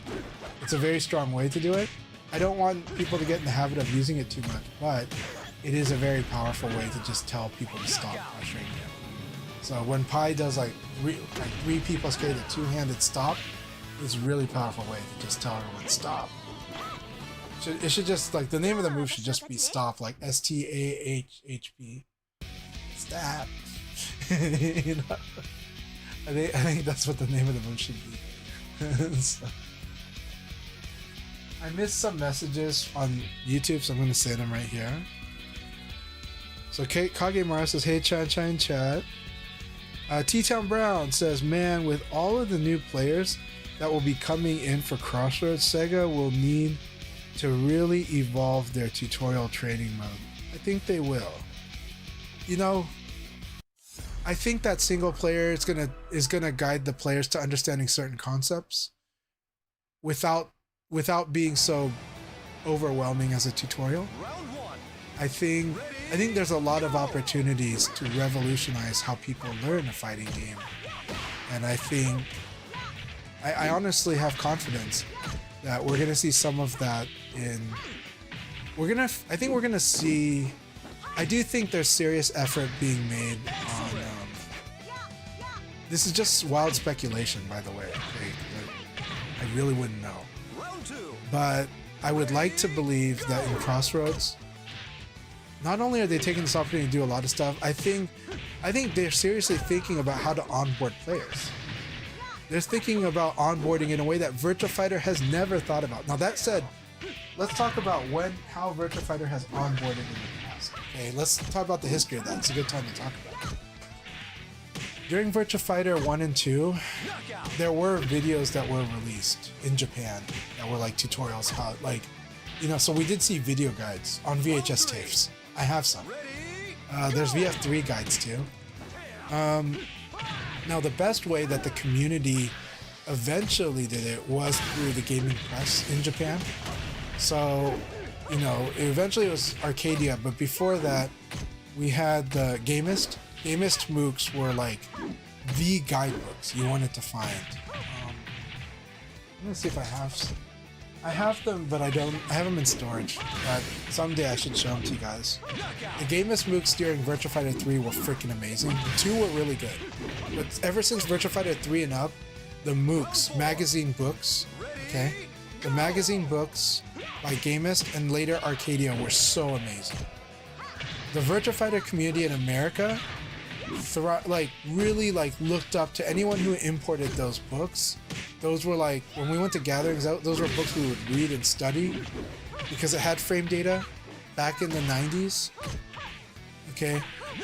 When I showed Rayblade, sometimes Rayblade would be like, oh, you guys and your frame data. He said it in a derogatory way back then, you know? And for a while, my friends that were in Third Strike were like, why would I need frame data? But you know what? Later on, by the time after CVS2, I did have friends of the generation at that time that later would appreciate frame data in Capcom communities. And then we started seeing a lot more frame data and a lot more match videos online, right? Okay, so anyways, let's rewind back. So there were videos. We had Gamist books. The magazine books were the biggest ones, right? And these guides are nothing like the guides you guys know in America. Now, I bought the Prima guides and the Brady Games guides in America, not because I thought they were good guides. I bought them because as a collector, as a fan, okay? But in Thailand, they did have pretty good guides. I have a Virtua Fighter 4 Thai guide, actually. But also, you know, but you know, later on there would be some publications that were pretty good. Actually, the Prima guide for Virtua Fighter 5 was pretty good because they hired community members to write certain key parts of it and help guide the structure of it. So the Virtua Fighter 5 Prima guide was pretty good. Is it? I don't know if it's Prima or Brady Games anymore. But the VF5 vanilla guide was good. So the Japanese guides were always amazing. And eventually, you know, American guides would, you know, you'd have like Future Press making pretty good books too, like awesome ones. So I love those too, right? That said, other tutorials. So then we go to Virtua Fighter 4 Evolution. And I think in this case, I believe Sega, well, we do find out that Seiji Aoki did work on that. But I think when he worked on it, I think he consulted professional players, like the Tetsujins, the star players in Japan, and I think that's how they came up with those tutorials. That is now everybody refers to as a gold standard from Virtua Fighter 4 Evolution's tutorial. Now that said, I do want to say, while I do believe we do need to have these tutorials in the game, I'm going to tell you, I really believe it's less than 5% of all players that actually use those tutorials.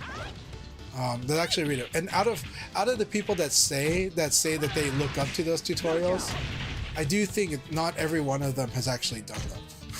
Okay, I just want to tell you that's my honest opinion.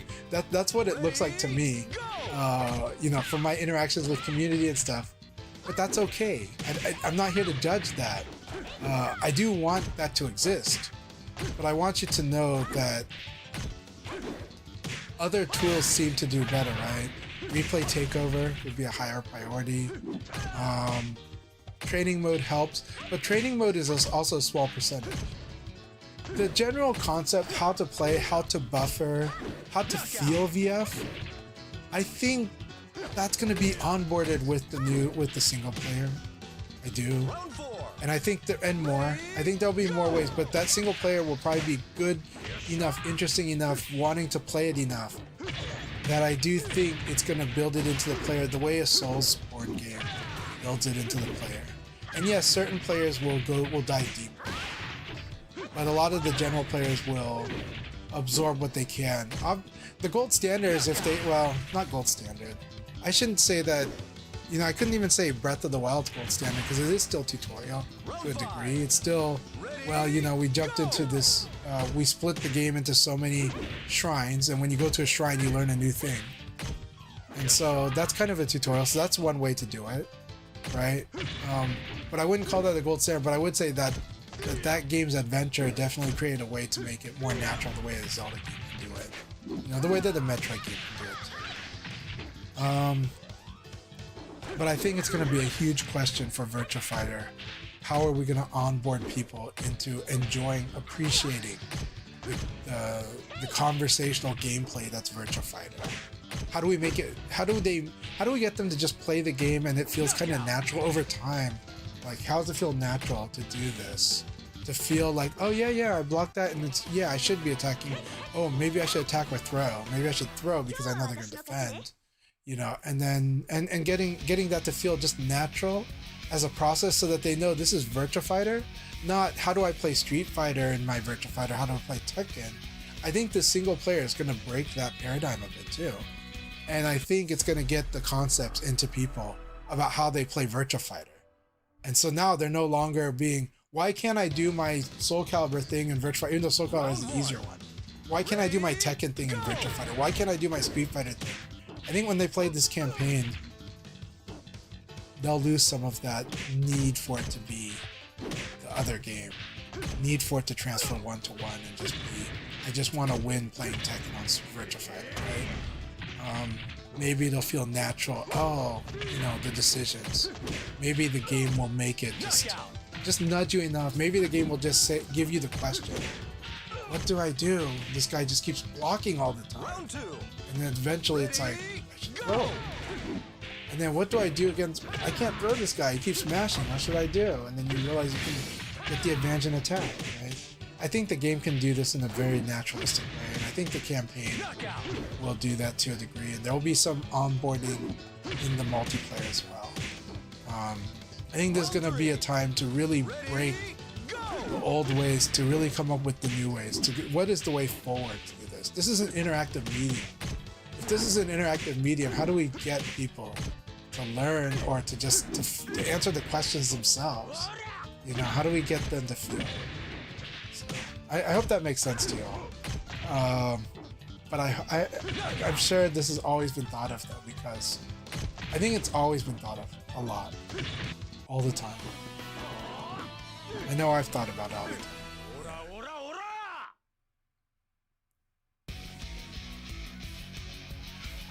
So Jumping Buddha says, learning leverless with Street Fighter, but I wonder if stick would feel more natural. I'll have to test it out. I would say, okay, here's what I will say. First off, we're going to say Virtua Fighter Crossroads is being designed with gamepad in mind. Having said that, Virtua Fighter arcade games were designed with arcade sticks in mind. So yes, they do quote unquote feel more natural to Virtua Fighter. That's why it's like hit the directions multiple times, direction, like bap, bap, bap. Hit the button, bap, bap, bap, right? Leverless, but this game plays fantastic on leverless. It plays good enough on pad. But I think it definitely plays amazing on leverless and on fight stick. But I do think that, leverless is a form where you have sacrificed intuitiveness for accuracy, for potential gains in accuracy and speed. But it does have trade-offs, just like all input devices do, right? Some people's ring finger is better than others. Some people's is worse than others. Some people you know, when you learn on leverless, you're learning player 1 side and player 2 sides almost separately, almost distinctly. But it's not that hard. You are learning those things very distinctly. Whereas on stick, even if your left and your right are not equal, the intuitiveness works for learning left and right a little better.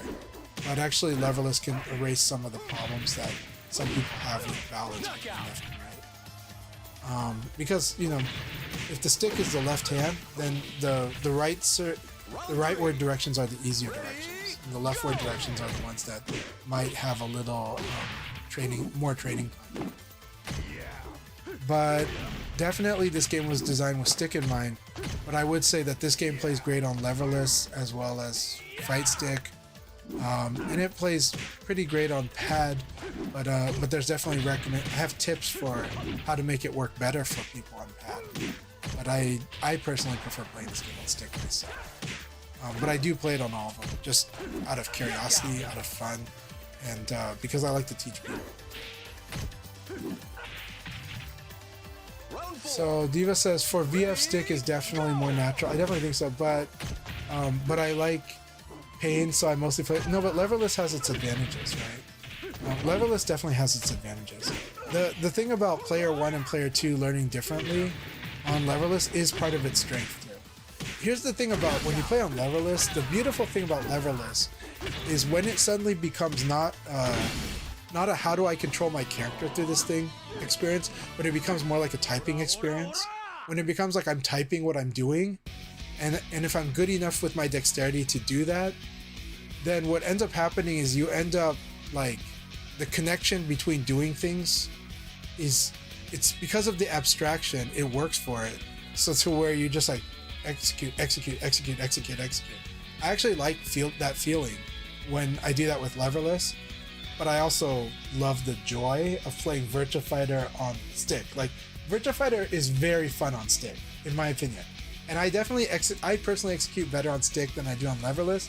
But I love that feeling when when you control stick when you're controlling stick, it can feel like I'm doing a Wing Chun dummy. How do I work around this Wing Chun dummy, right? Okay, then I do leverless, and it's just more like I'm just typing those, right? My essays are just coming out, you know, just as words. They're just coming out. This move, that move, this move, that move, this move, that move, right? As opposed to how do I move the stick to do what I want to do, right? You're removing a layer of almost of secondary instruction, and so that feeling is really cool on leverless. But I admit, I play this game better on lever by a long shot, and I have so much more fun playing it on lever. But I think leverless is very cool. WASD took me a while to get used to. I hated it at first, but eventually I started liking the WASD okay. Or at least I was like, yeah, this is fine. But if you're already accustomed to leverless might be the answer for you. But some people, they go to stick. There's a few exceptions, right? Like Bushido is a player who ultimately just likes playing on pad, and he's played the game on stick. Like, he spent a lot of time playing the game on stick. He ended up going back to pad. It's interesting, but that's him, right? And that's his right. You know, and we have some, like, Nero traditionally plays on pad. Denkai plays on pad, and he's like, for much of VF history, he's been like the second or third best American Virtua Fighter player, right? After Gentleman Thief, he's often considered the third, sometimes second, sometimes fourth, you know, best American player. But Denkai is amazing. He's a legend. So he's definitely one of the greatest ever in North America. And he plays on pad. He's always played on pad. So I definitely recommend you use the one you really in your heart want to use. But sometimes the idea just wins you over. So go ahead, entertain the idea. And I do think Virtua Fighter was designed for stick. But going forward, it will no longer be designed just for stick. It will be designed for a gamepad. So we'll see what that means in Crossroads.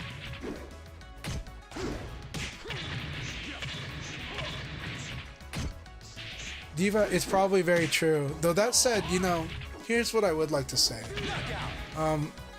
For all the things in history I'm happy that we're getting the new Virtua Fighter now. I'm happy that because of the history that has transpired, Virtua Fighter got to really be an amazing arcade game, but now we're gonna get probably the best Virtua Fighter we could have ever gotten with the most resources and the highest confidence we could have ever gotten because of how history has played out. So because of the way history has played out, I think this is a wonderful time for Virtua Fighter to do something truly amazing, even more amazing, beyond past scope. And I think because of how history has played out, I think Sega is in one of the most exciting times for Sega. And I think Sega is in this interesting position where I think because of where they are with content and quality of content, they look like they're leading a lot of things. I'm not gonna say they're the leaders of everything. I'm just saying, but they're really leading in the areas they're at. Like, this is a really good time for Sega, right? And I think, but I do think I think it's just that history has played out this way. And so I think for as a Virtua Fighter fan, I think this has given me a lot of gifts. Final Showdown is my favorite Virtua Fighter by far. And now Revo World Stage has done so much with Final Showdown that I wanted it to do. And the community is growing as well as it can. And more people are appreciating Virtua Fighter now. And in the lead up to Crossroads, more people than ever is really interested in Virtua Fighter as a property. So it might not have been the best throughout the whole road, but I'm really happy with where things are going now. And the future of Virtua Fighter looks better, and the future of Sega, I think, looks better. So right now, it's just how things have played out. I'm pretty happy about that. You know, not saying that I would like anyone to have the suffering they suffered in the past, right? Like I'm sure Sega had a lot of periods of suffering, but look at what they've built up through now and going forward, and how they're positioned right now. And this really is such an amazing time to be a fan of Sega. Whatever you're feeling about the state of the world outside of that, you know, so you know, it's really awesome. It's really, as a Sega fan, maybe not as a fan of the world, you know. So there's a lot to regret in the past, but everything comes up to this epic moment for Virtua Fighter right now. So yeah, and so we have this huge opportunity ahead of us. Our community too. Our community has this huge opportunity ahead of us.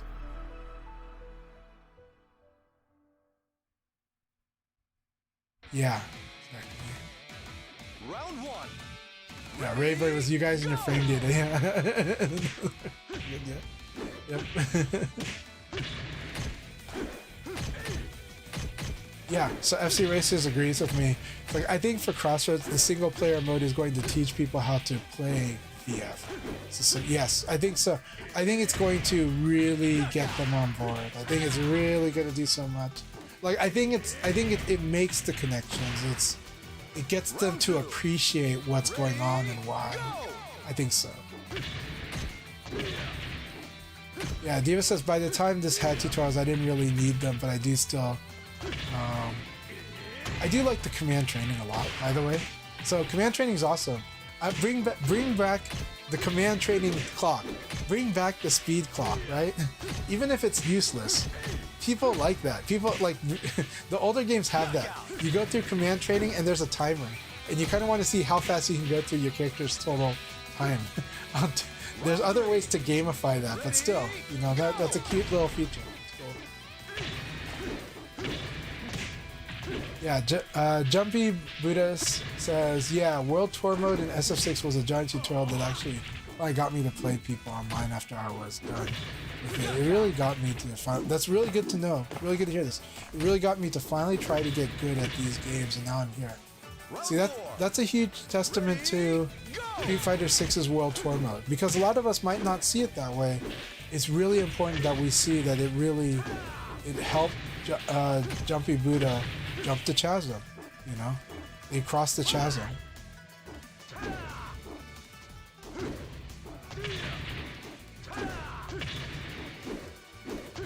Yeah, and Diva does say gameplay doesn't sell fighting games as much as, right? It's, well, concept, right? Concept. There's a lot of elements to this, but there are things people are looking for in a gameplay experience first, or in experience and how it's portrayed to them, and it depends on what scale we're looking at and we're targeting. But Virtua Fighter is aiming at a huge scale, so, and when you're aiming at a huge scale, you need to sell some kind of fantasy really strong to a lot of people. But I love this approach. Make it the best multiplayer game with the best single player. 100%. That's no easy thing. That's expensive as hell. That's risky as hell. They believe they can do it, and I'm so excited that they do. Alright, that was awesome. Phasercat Games, way to go in there. Hell yeah. Keep this up, you guys. So Diva says, personally, I encourage experimentation and don't think it's a good idea to start VF or any new game looking for whoever plays close to their main character in some other game. Yeah, no, for sure. We definitely want to get people to experiment and just breathe in the game. But of course, single player is what does that usually. And we'll see if there's other ways too. Like, look, I love the batting practice in Smash Brothers, right? Who else likes Smash Brothers? Likes it's like their version of the home run contest, right? Like, that mode is so awesome. It gets a lot of people. Like, when I ran a video game amusement center, I watched kids like all day try to outdo each, like try to get the farthest distance on that thing. You know, so.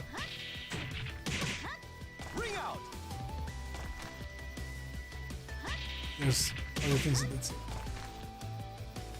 Yeah, and FC Racer says, yeah, play with whatever is most comfortable for your hands. If you swap to levels because of your hands, stick to it. Yeah. Eva says, I do think VF Crossroad is going to be slightly easier to execute things. I think easier is fine as long as it's interesting, right? I don't mind. Okay. I want situational complexity, but mostly I just want it to be situational interesting. And I want gameplay to be interesting. And I do believe it can be done. You can do that even with it being simple or easy or intuitive. I don't think that's incompatible, but I do think that you have to create some situational complexity for that. But you can make it smooth and elegant, right? And so Virtua Fighter fans are always looking for what we think, our version of elegance. A lot of Virtua Fighter players that are fans of the series, to them, Virtua Fighter is elegant, right? Me too, right? We feel that Virtua Fighter is very elegant in its system.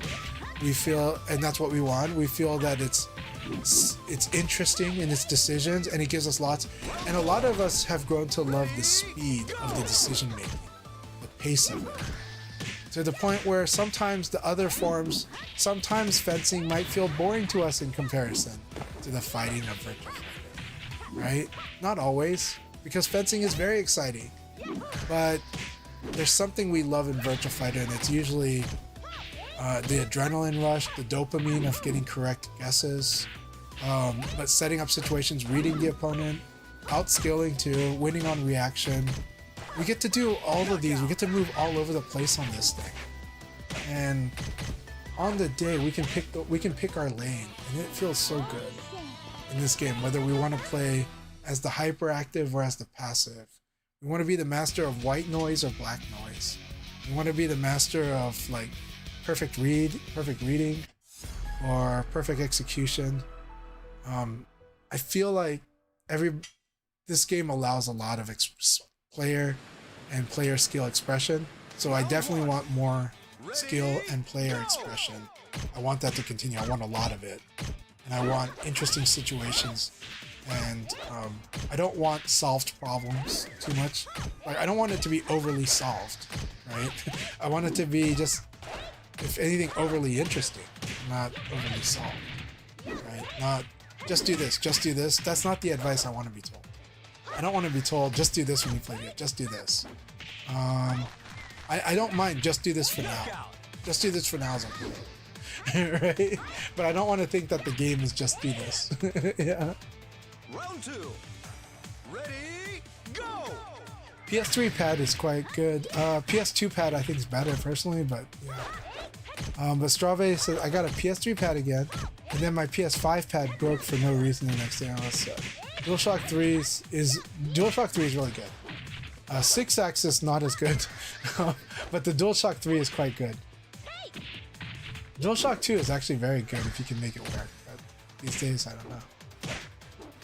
So Hickslot says I personally prefer levelers, helps me out a lot. Yeah, do what works for you. Bummy Rushy says don't got it in me tonight. No problem, got work. Hey, take good care, my friend. No problem. I'm really glad we got to play on Friday, and I hope we'll play again on... Oh, but you got work late night on Friday, so can't do X. Okay, that's okay. We'll have another time soon. We'll have another time soon. I had a wonderful time with you last week, Bummy Rushy. Friday was awesome. Eva says, I prefer leverless in most games, but... By the way, we're going to start the next league battle after the 20-minute mark. Sorry I didn't call it earlier, but we will start the next league battle after the 20-minute mark. I prefer leverless in most games, but I did learn Wolf on lever here and play Guilty Gear on lever. The feeling when you break stagger is so good. Okay, look, I'm not gonna argue so much on stagger, except that I'll just make it clear, I love the stagger system. I think there are ways to do future versions of it that work on all input devices in an interesting way. So I would love to see an advanced form of it returned, because I think it really gives something that is true to the spirit of fighting and to situational interestingness. But I think I think there's elegant ways to do it going forward. I do. But so personally I love stagger, but I understand that if it was presented the same way, it would turn off a lot of people, a lot of modern people, a lot of modern players. I think there are ways to make it truly interesting. I think there's a way to carry its spirit forward and be truly interesting and truly VF. I do. Round 1. Ready? Strave said that's why Yipes called dropped combos on leverless typos. It really does feel like a typo. Eva says VF is definitely designed just for stick until further notice, but in general it's important to remember that every controller has pros and cons. 100%. Yeah. Well, here's some of the trade-offs on lever, right? I'll list out cons on lever for you all. Okay. After this game, we'll start the next battle, or we'll start the next league. I'm pretty sure. Round 2. Okay. So what are cons? Con number 1: the sound of the lever is different from the sound of the buttons. This matters in competitive play because you can kind of listen and hear how somebody did their wake up tech, and you can hear certain things. Now that said, there are ways to disguise it. So the lever player has to learn how to disguise it and how to kind of make everything sound like mashing. But that's number 1. Number 2, left and right balance on a lever, right? This is always a challenge. Some players are better with the leftward directions than the right, and some players are better with the rightward directions than the left. Some players are good at all of them, but probably have a weakness somewhere. And also the distance between left and right can matter because because of this, a common technique in Virtua Fighter sometimes is just simply using back throws. Why? Because the game is really forward biased, so a lot of people are inputting forward directions most of the time.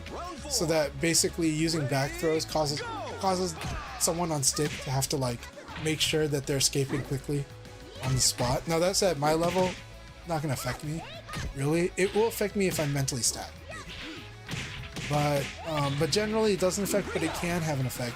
And at beginner, intermediate, and even early advanced levels, it probably has a significant impact actually. It actually might pull people to do less stuff on their buffer time because of the need to do that escape. Alright, we're going to start the league battle right now. Hope everyone enjoys and has fun. If you guys need me to pause it, let me know since I broke my promise. I did break my promise. Did anybody say wait? Did I see anybody say wait? Wait? I don't see it.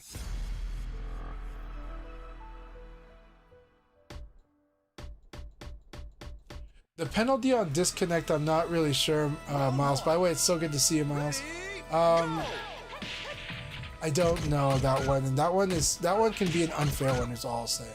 I'm sure that can be an unfair one. Windows. Have you seen my VFX setup wallpaper?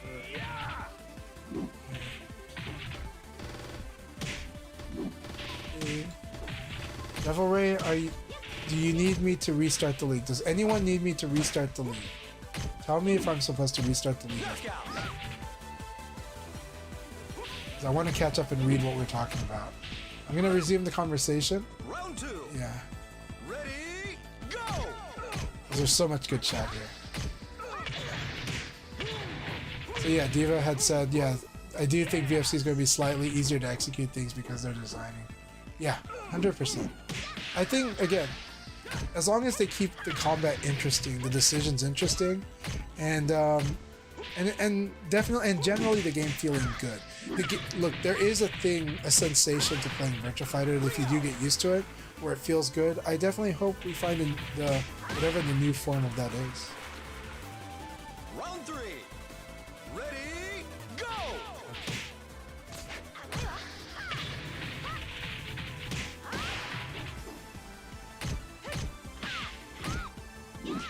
Just Miles, I will start over after this. We're gonna do one. We're gonna start.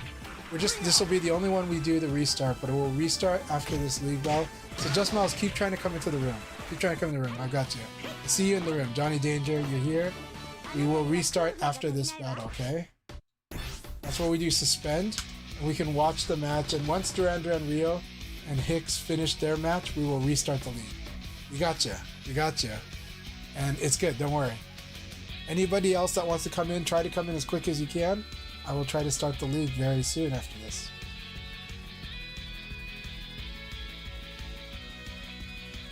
So we're here for the group sparring. Not trying to rob anybody of some result or anything like that.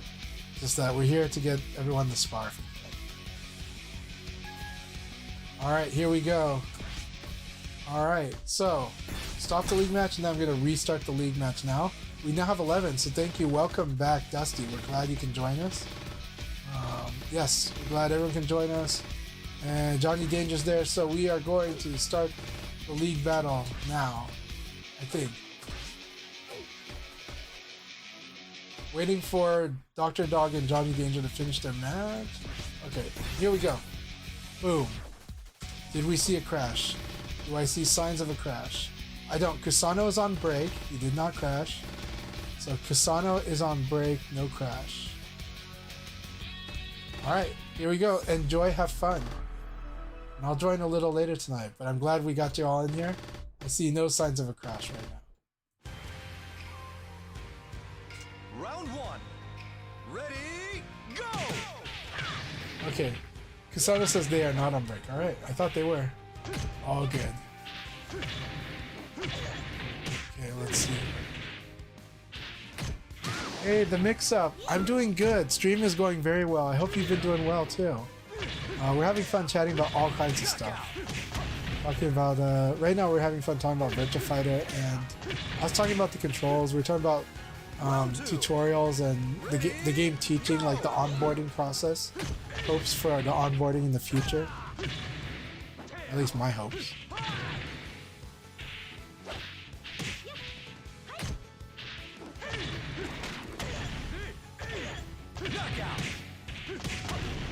Experimentation. We've been talking about controls too, preferences, and just kind of go with what works for you. Even though we're acknowledging that the game in its history was designed for stick, but going forward it's designed for pad with everything else in mind, I think. We'll see. If it goes exclusively pad, that's going to be an interesting thing, but I don't think they'll do that. I think that will turn off too many. That will turn off a lot of players that would otherwise be cheering the game. So I feel like the game is going to be designed to be pretty awesome on all controller devices. I would assume so. I have no idea.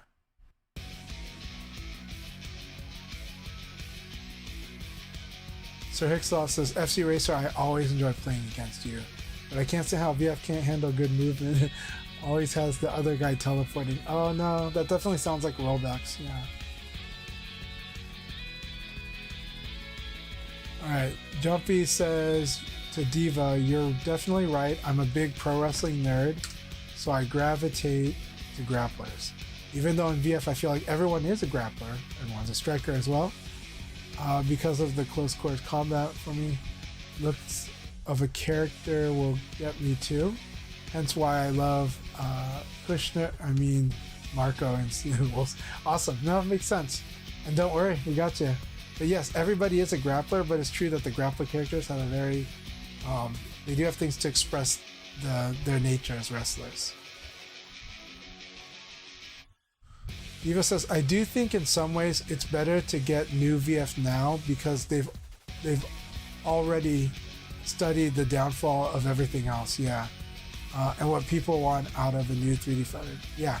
But I do think that they're thinking strongly about what does it mean to be Virtua Fighter, what makes Virtua Fighter what it is, and what's so great about it, and then how do we amplify whatever's so great just to the next level? How do we elevate VF to be even better than before by, with a focus on what it's already great at and what it could also be great going forward. And yeah, Diva says, yeah, VF is definitely a grappler's paradise, but I grew up not playing many grapplers, but due to trying out new things, I love them now. Yeah, I do think VF is a grappler's paradise. I love the way throwing is handling in Virtua Fighter. And looking at Virtua Fighter Crossroads, I really like the way grappling looks like it's handled there. Of course, a lot of it looks similar to what we have already, but it really does look like it's got an element, and it's going to have a role with, with knockdowns and with hit throws too. And I think that's really important. I think it's something that VF does that stands out. I think not many fighting games really do much, because most fighting games are fencing. That the grappling element of other fighting games is something different.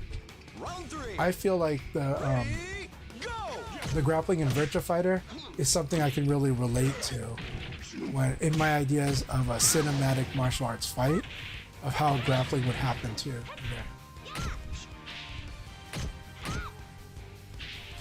Serious says, yeah, it can be frustrating, or when you press an attack and it doesn't come out. Yeah, those are definitely rough.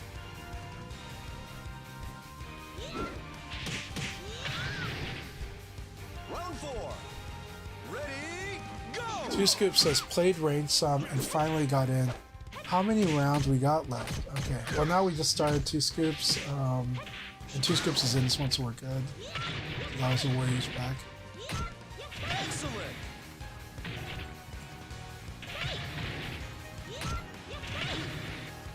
Portland Axe loved the fights with Phaser Cat. Awesome. Always good. Look, it's always good to let your opponent know. To send props to the opponent, but also just let them know that you appreciate them. That's also what's wonderful about doing rooms like this, where everybody's interacting, because actually when I play online, I do make a lot of friends, because I interact with people. Even when I play something like Battlefield, or even when I play games that don't have voice communication, I usually find ways to communicate somehow through the game. And it's always helped me. It's helped me find great players. It's helped me stay connected with players I enjoy playing with. And it's helped me in so many games. Again, even in games that don't have a chat, that don't have a proper chat, or even games that have an emoji chat. I've been able to make weird connections through that. And then eventually we find each other on like Discord or community places. So one of the things I hope to offer when I do these dojo sessions, it's a group sparring. And so it's that group interacting. It's that you getting to see the other players in a way that you might not see if you just jumped on ring. You getting to see other people's, their trials, tribulations, their successes, their failures, but also just being there with each other and supportive of each other. And I think the chat has, without fail, always been very supportive of each other. So I appreciate you all so much, and I think this is what makes it extra great. It also is what helps us develop more VF talent, right? And we've seen a lot of people get stronger, and a lot of people find new challenges to improve that. Round two. Ready, go! So Devil Ray says, I missed the weird Evo modes. I do too, right? I would love to have some those things that were in the quest mode in Evo and were in the license mode in Final Showdown. Weirdest place to put stuff. I would love to have those as options for rooms. I would love the turbo mode. I would love the custom combo mode where everything can have its recovery frames canceled into another attack. That was a lot of fun. It's fun doing mini tournaments for that, you know? Or make them like, you know, come up every once in a while, like once every few months. We get a month where we're like, we can do this in rooms. You know, and then, okay, next month we got a different set of rules we can play with. Yeah. I don't mind doing stuff like that just to spice things up, just to have fun as communities. And yeah, the slow-mo mode was really fun, yeah.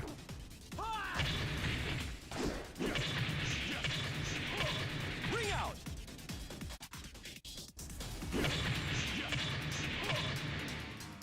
Round 4. Ready, go!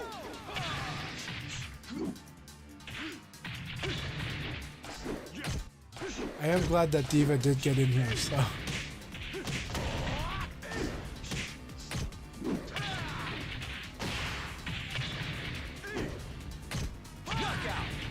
It's good to get that rest, FC Racer, but I really appreciate you. Thank you so much. Discipline is good, my friend. Discipline. I need it too.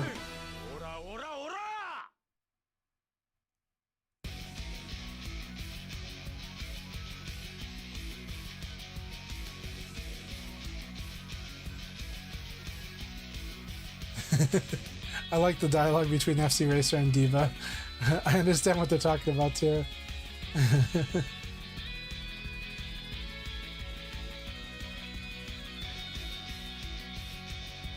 Okay, Karasuva said, Chanchai, who would win in a VF5 Revo World Stage match in their primes in a legit fair Akira mirror match?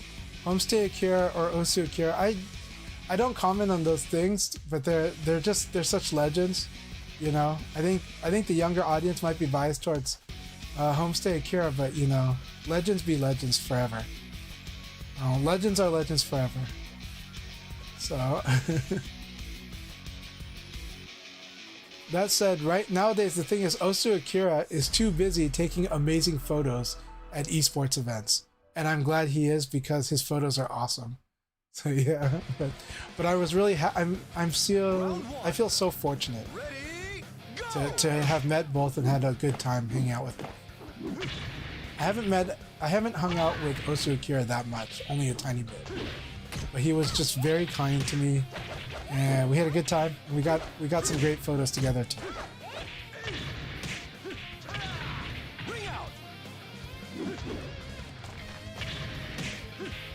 Like Diva says, I've had people beat me online while streaming, then follow me and be like, I came here to hate, but you're cool. There you go. Well, Diva's a good guy, and I think, again, once people get talking, some of the fronting goes down.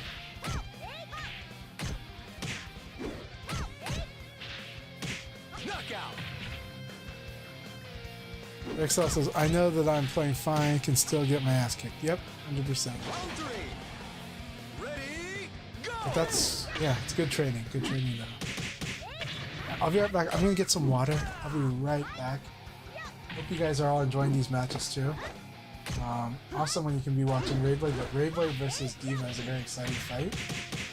Normally, Aoi is a character that would drive Akira up the wall, but it looks like Diva mixes stuff up enough that where it's okay. But usually it's a tough. Like a lot of Akira fights go nuts because of Aoi. Well, Diva's also probably fought a lot of the North American Aois.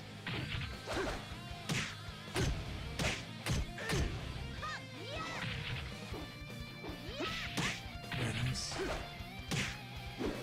Unfortunately, I'll be right back.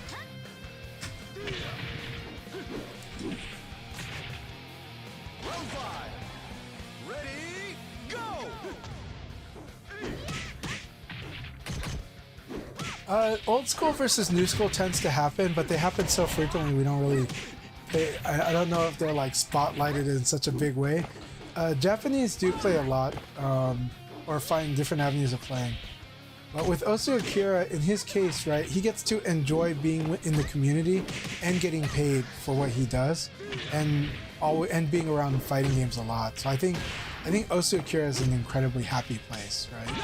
And there was a really awesome Tekken player in Portland from Japan named Kenji, and he became like a chiropractor. I think he ended up being like a massage therapist. No, massage therapist. I think he ended up being like a massage therapist in esports, and so I think he's really happy being in proximity to the game while also getting paid doing work, and just enjoying times with his community. So, yeah.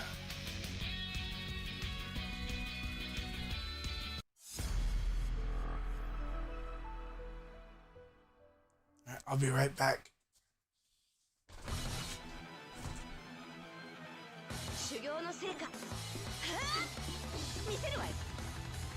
Round one. Ready, go!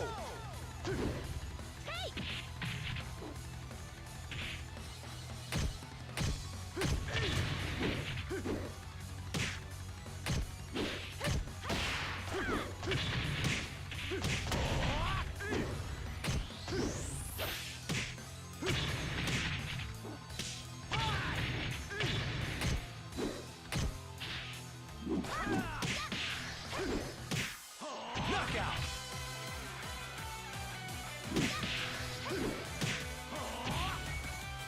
Round two. Ready, go!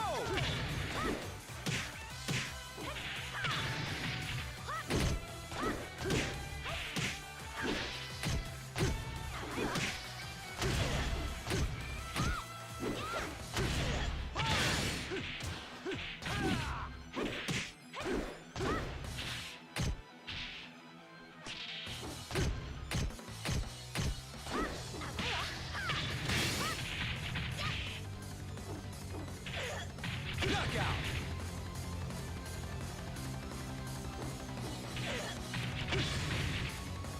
Round three. Ready, go!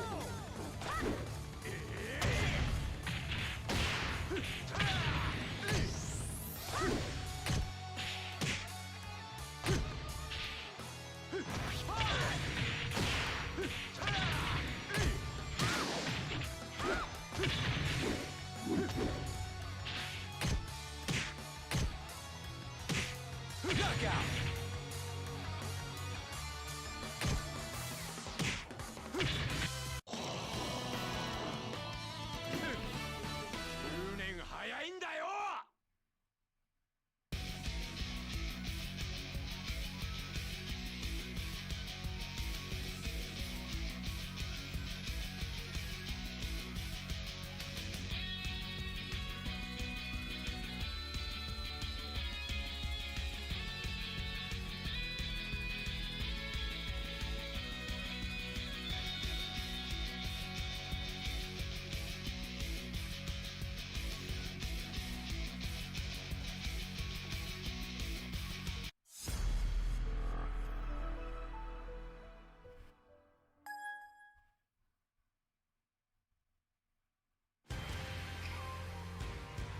Round one. Ready, go!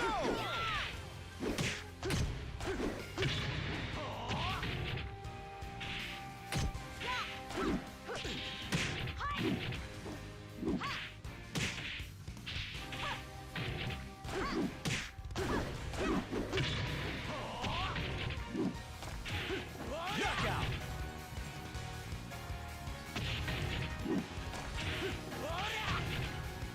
Round two. Ready, go!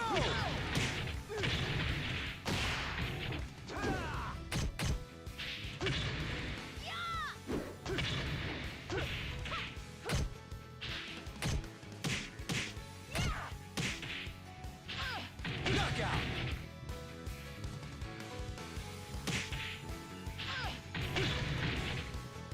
Round three. Ready, go!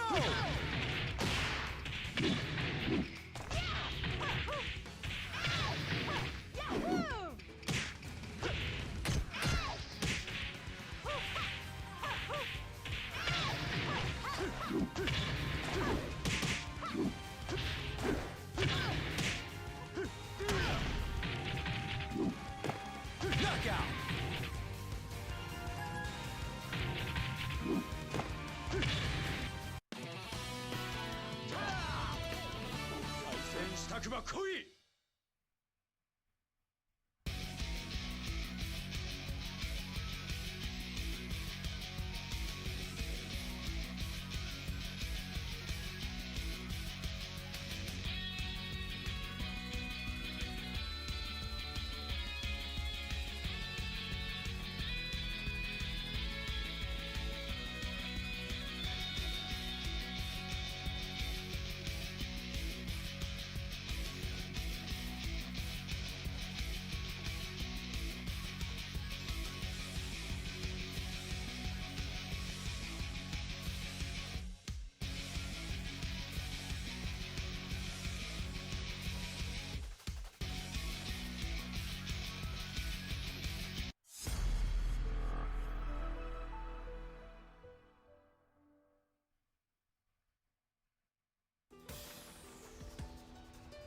Round one.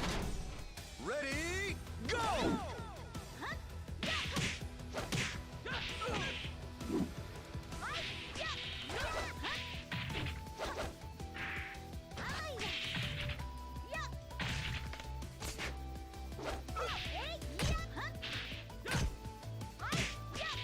Knockout!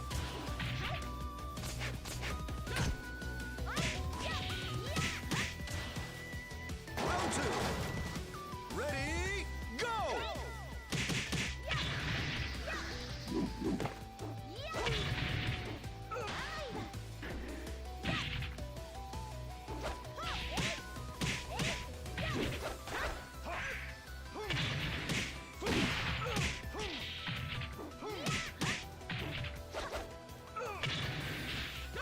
Knockout!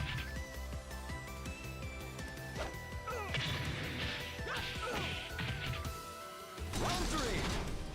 Ready, go!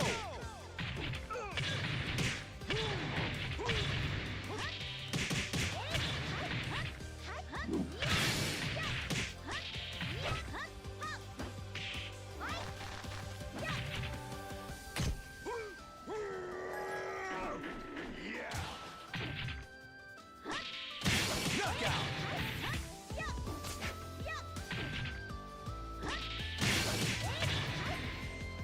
Round four. Ready, go!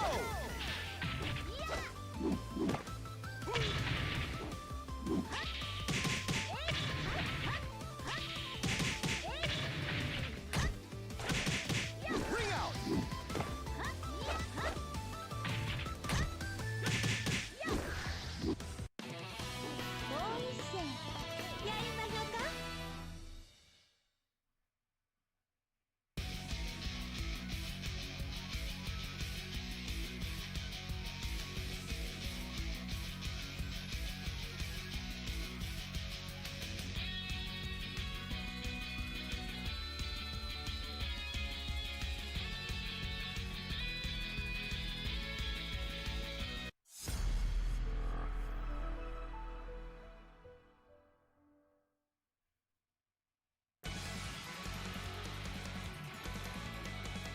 Round one.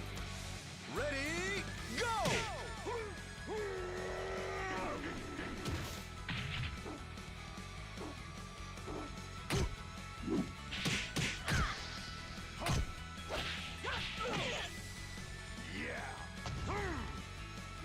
Knockout!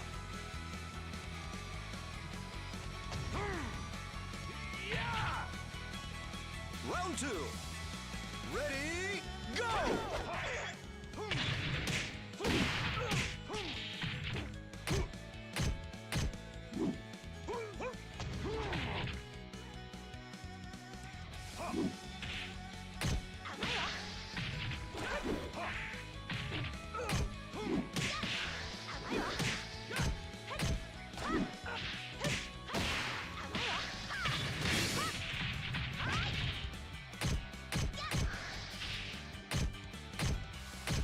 Knockout!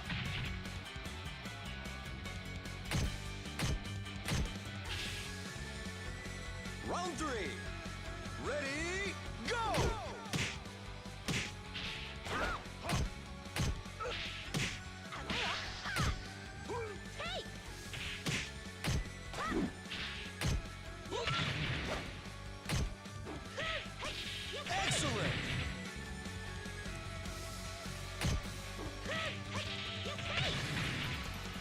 Round 4.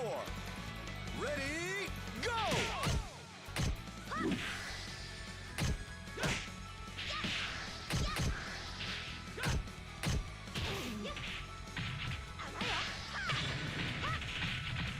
Knockout!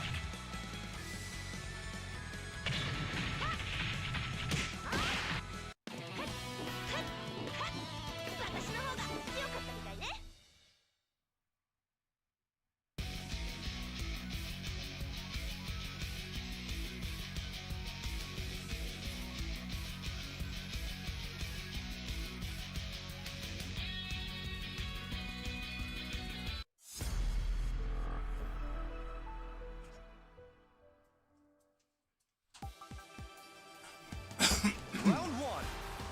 Ready, go! Sorry to leave everyone hanging. How you all doing tonight? Took care of a lot of family stuff the moment I stepped out of the room. It was good. It's worth it. There's one more task I got to do, but I'm happy. I want to see how far the league's going right now. We got about 2 more rounds. We're good. Round 2. Ready, go! Portland X-Boss and Sonicon. Very nice. Alright, Sonicon, if you hit with the low punch, you gotta strike right away. No hesitation. It is kind of hard at first, but you'll get used to kind of seeing when you got that hit. Round 3. When you got that hit, you want to do that next hit right away. If you do get the hit. Because right now, Portland X-Boss shouldn't be able to interrupt you if you hit him with the low punch and do the next hit. There you go. I would move him too, yeah. So the one I would do is I would do down and punch, and then after down and punch, I would do forward and kick. So 2P into 6K. 2P into 6K. Very strong. I do think Sonicon might be just demonstrating some stuff too. The next boss and let it work me out too. So, yeah.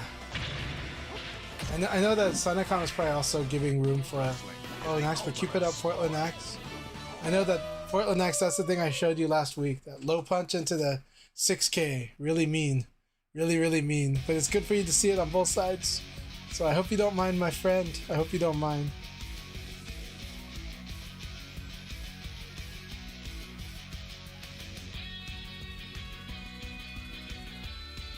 Sonicon, thank you very much. It was nice to watch you both fight. And watch a nice sparring session between two guys. Let's see.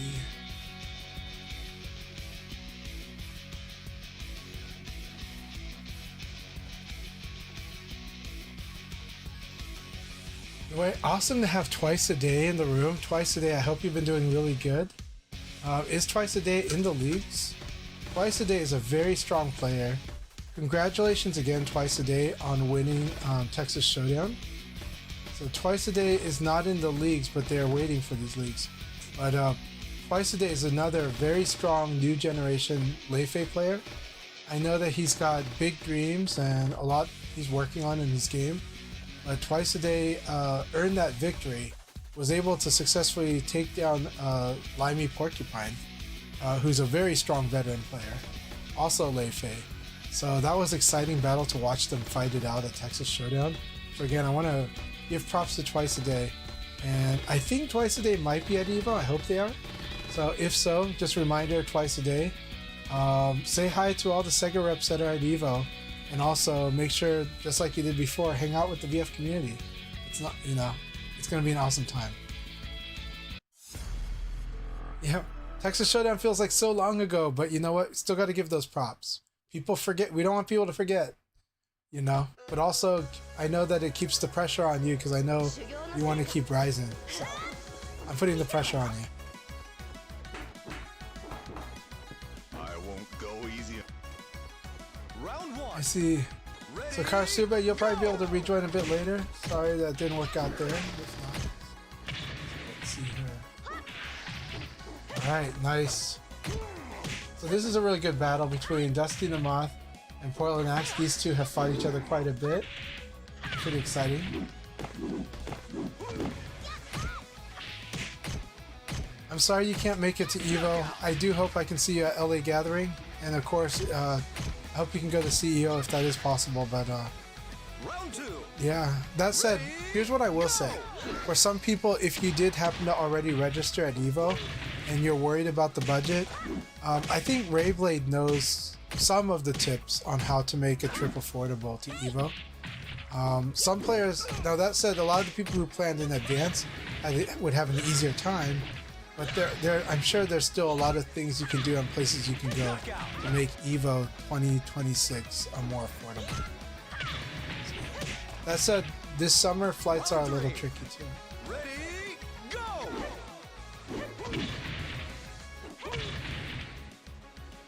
Hey, awesome! So I hope you have an awesome time this weekend at the tournament. Is it the big battle, the one in Melbourne? Either way, I hope you have a wonderful time there. But yeah, and whichever tournament you're in, good luck, man. Good luck, and also just have a good time.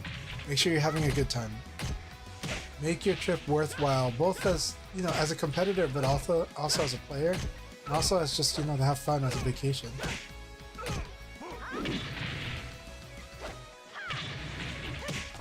I'm gonna take. I'm gonna really quickly take care of one household task, and I'll be right back. Something that my wife had asked me to do. I'm gonna go take care of that. I'll be right back.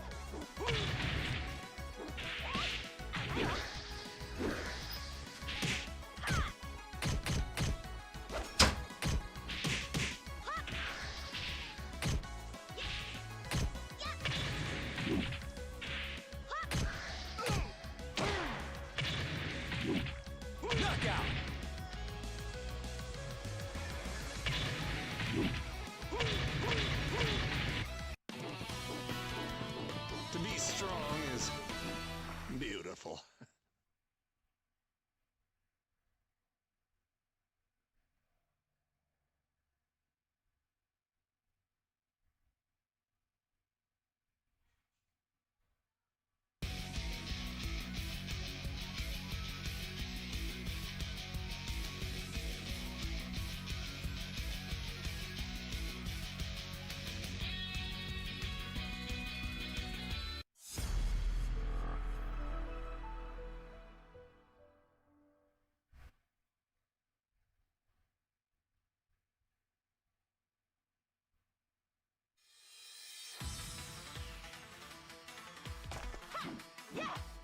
I'm no pushover, sweetie.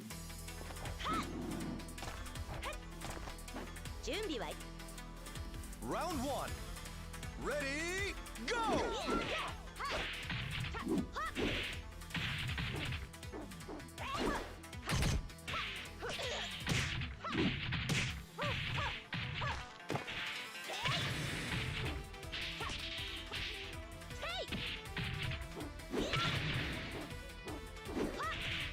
Knockout!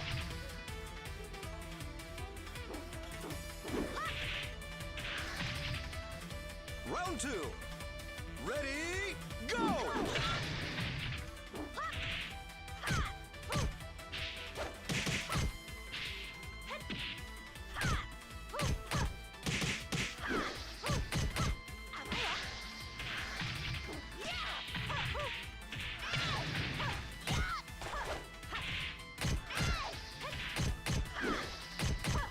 Knockout!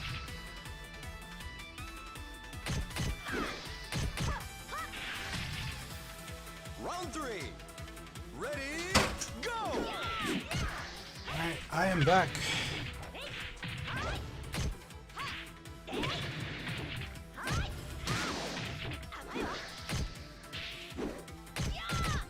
Keep it up. There's a really good battle between Dusty the Moth and Two Scoops. Keep it up, you two. Keep up this training together. Really good punish. That was a good punish of the flip kick. Knockout! Even if you didn't end up doing the damage to win, though you could have, it was awesome that you got the punish. That's the most important step. Go! Very nice. Nice. All right, and yeah, if you're not sure yet, go ahead and throw. If but that was good. Not a bad idea. All right, Rayblade, thank you very, very much. Hope you can come back in. Let's see here. Knockout. So Hixlaw says, I gotta learn to not respect too much. It is important to fight how things are, not how you think they should be or whatever. So yeah, and usually that means, you know, giving too much respect.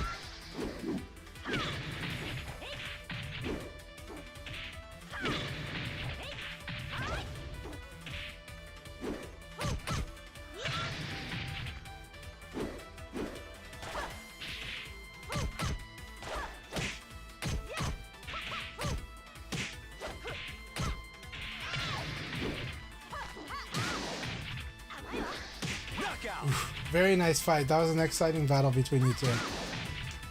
So I think that is that league battle. I will also put myself back into the room Better run home to Mama now. after this. Alright, good battle everyone. We are going to take about, after the 12-minute mark, actually at the 15-minute mark. 15-minute mark we'll start the next league battle. Alright, awesome. Congratulations, Diva, Rayblade, and Hicks. And Dr. Dog, 2 Scoops, special shout outs to you guys too. Awesome. Keep it up, everyone. Again, this is a really good training group. I'm gonna switch to a player.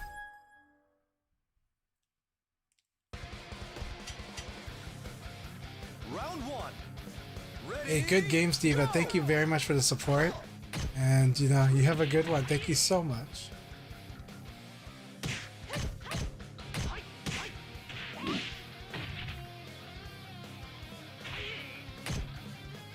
Let's see, is the vocal sounding pretty good for you all? I hope it is.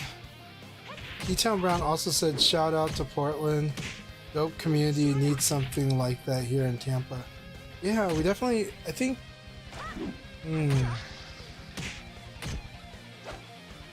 How far is Tampa from Sarasota?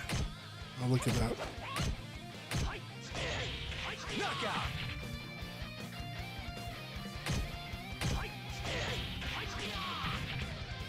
Round 2. Ready. Go. Like a 1 hour drive, okay.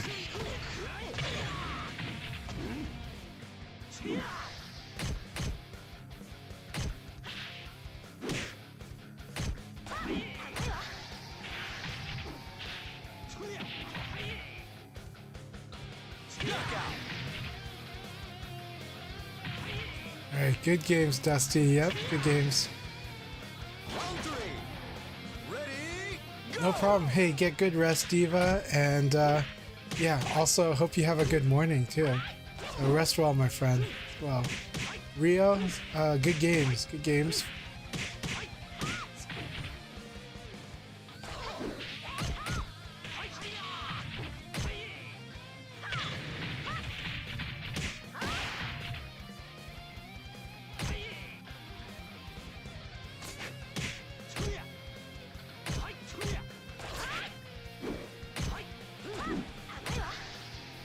Knockout.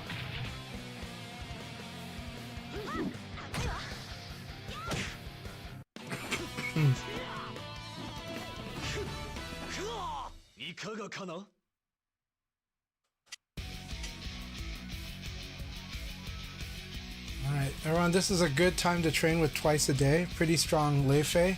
I haven't fought enough with twice a day myself, so I'm really looking forward to this too. Really looking forward to this sparring. See how we got, I think, 2 Texans here fighting each other twice a day, and Hicks-a-Lot, or Hicks-Drought. Let's see how these two fight. This will be a lot of fun to watch. Round 1. Ready. Go.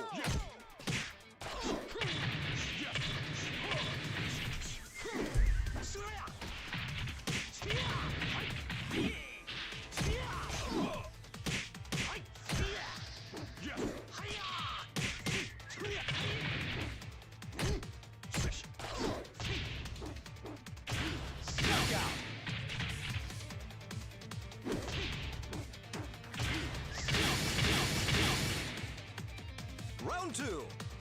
Ready, go!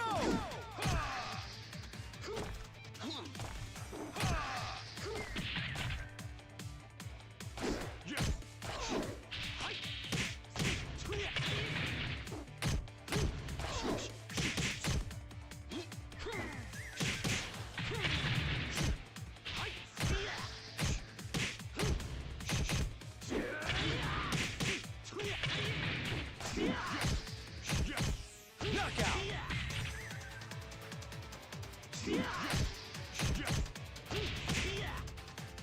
Round 3. Ready, go! So hook slots from up. Oh, there we go. Really nice use of 3K to stop stuff. Very nice hook is ending with the double ducking stance. Long ducking into the kick. Twice today is very confident he's got the jabs into the 6-6 speed. Harder to do than it looks.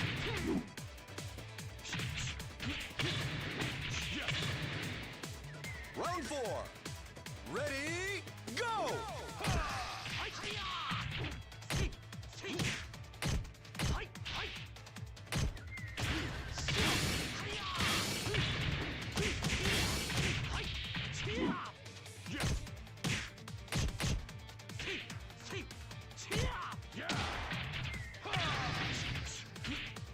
Oh, that was nice. That would have been cool. Knockout! Alright, good fight, you two. Good fight. That was a very good sparring session here. Keep trying, Nori. I think you can get in here. I believe in the spaghetti making it today.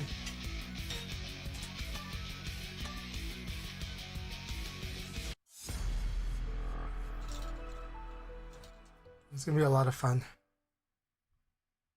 I have not played in a few days, so let's see how this goes. Round 1. Ready, go! Nice.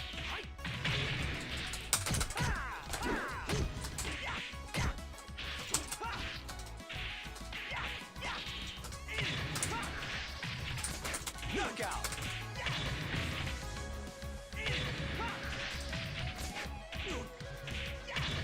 Round 2. Ready, go!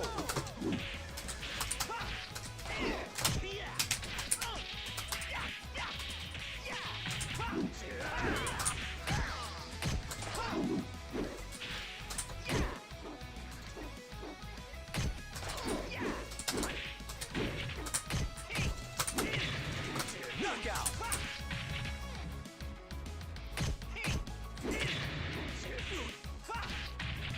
Round 3. Ready, go!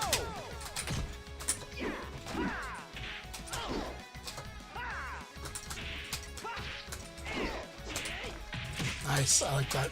Like that too. Like that one a lot. I really like the throw choice here. Round 4. Ready, go!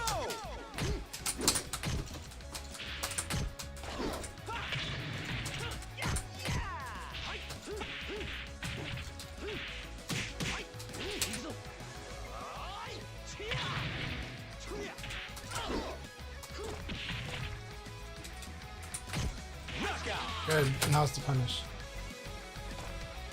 I like the greediness. Not greedy, but it's like when somebody's rolling away, you should be greedy for rising to. Go!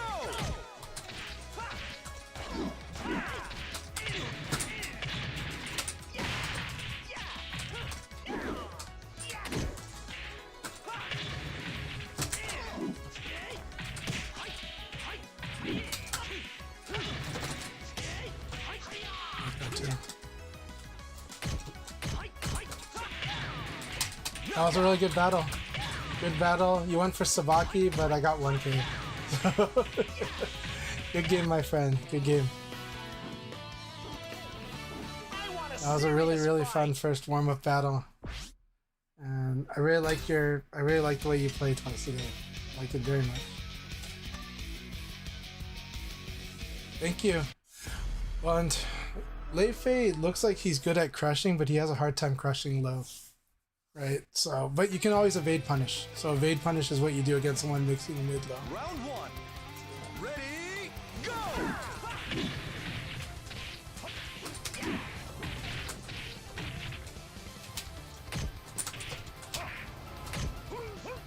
Very nice. Good up, Sana.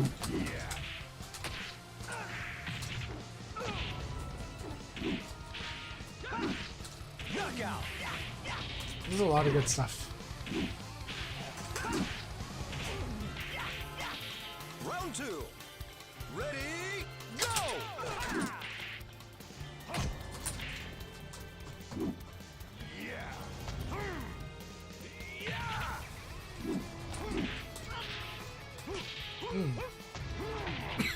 That was really interesting.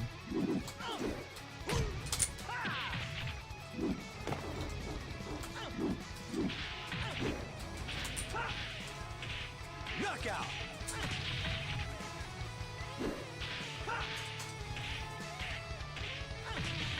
Round three. Ready, go!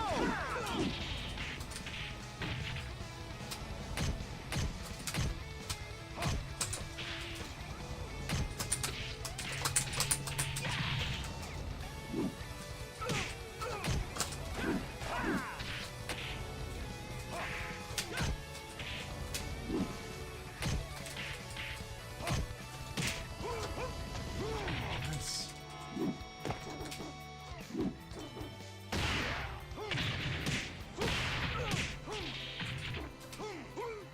I like the catch though.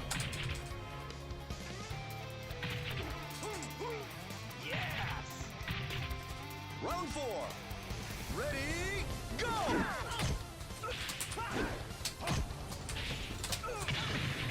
A little slow.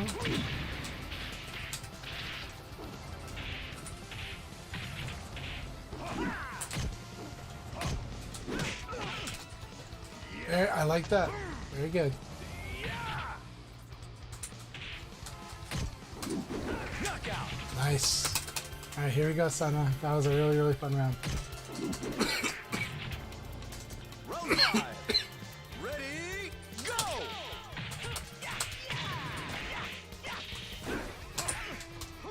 Really good evade.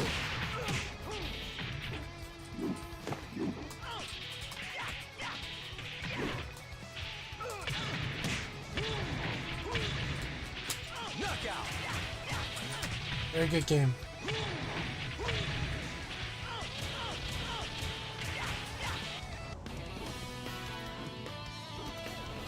I want a serious fight.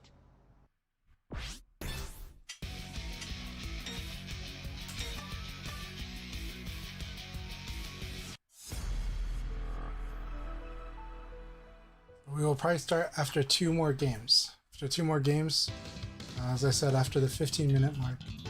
Round one. Here we go, Kasana. Ready, go!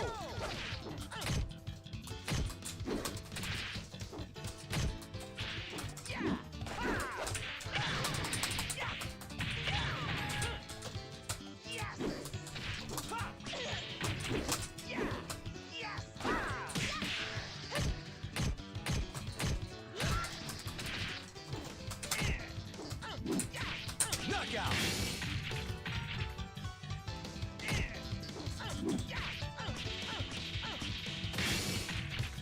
Round two.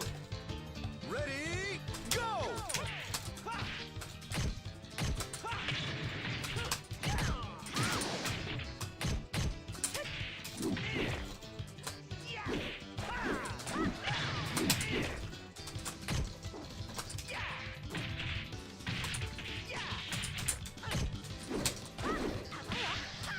That was cool. Knockout. Inori, I'm glad you got into the room. Always good to have you here. Round three. Ready, go!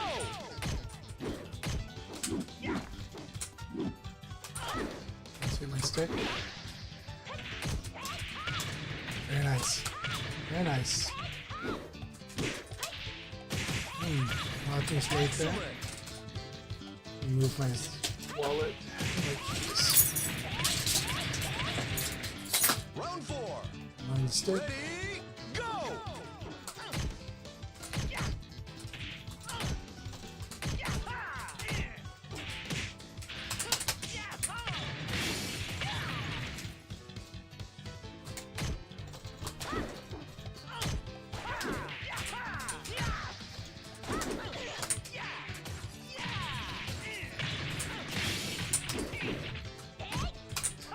Knockout! Good game, Kasana.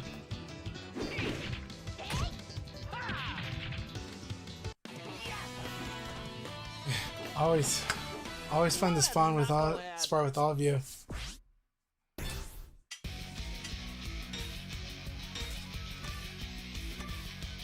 Alright, we'll probably start the league battle after this game.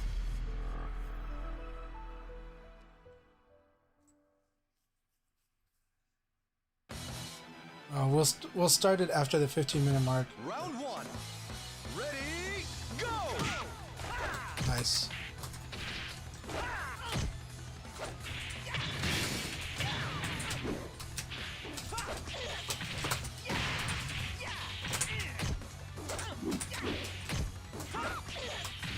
Knockout!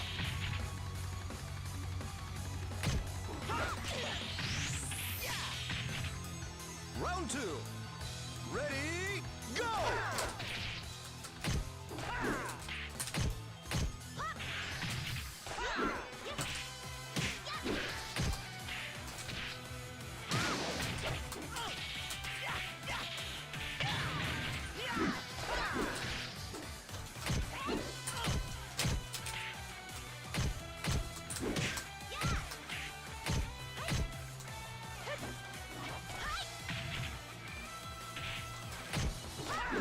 Knockout!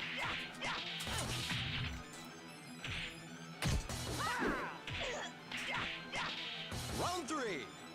Ready, go!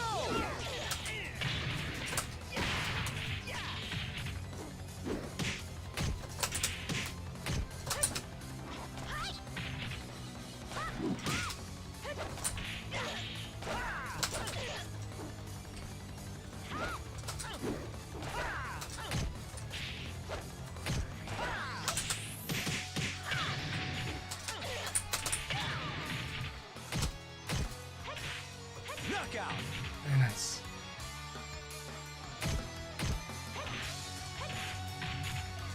Round 4. Ready, go!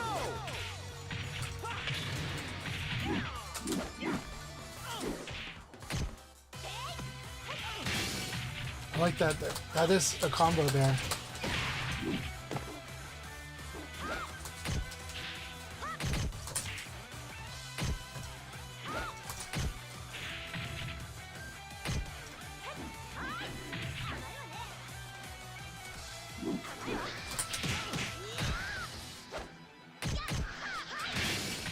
Nice. Oh, you'll get better at those.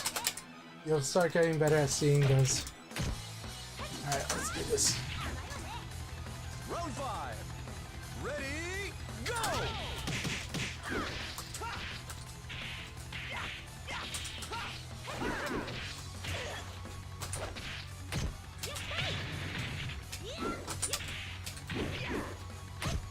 Knockout! Good game, my friend. Good game. Alright, we'll do one more and then we'll start the next league battle. I want a serious fight! Very good game. Keep it up. Karasuba, here we go. Let's do this. We'll do this and then we'll do one and then we'll do the league battle after this game.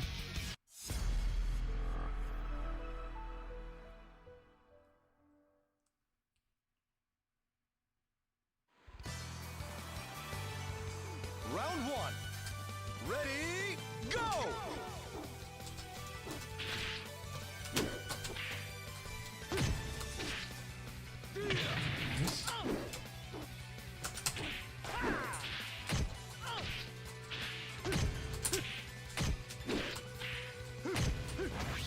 Nice. Interesting that you would use that though. That's a very risky play. But actually it's not too bad. Knockout!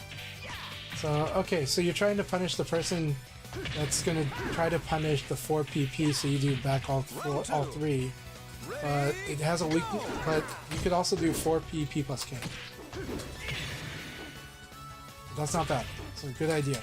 Keep trying different ideas. They're good. It's good in VF to keep trying ideas like that. And learn from them. Nice. So this is the power of hitting you with an elbow, counter hitting it, and do a launch, right? Block this one, elbow back, so you gotta be ready for that counter attack. I'm gonna try to do a lot of block and counter attack. If I don't see you do anything, I might throw, but that's really it. I'm gonna try to counter attack if I see a ball. Like this. There you go.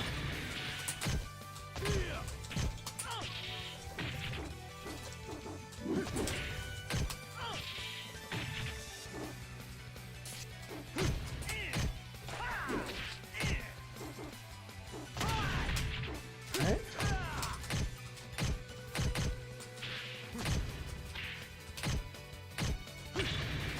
Nice. Nice.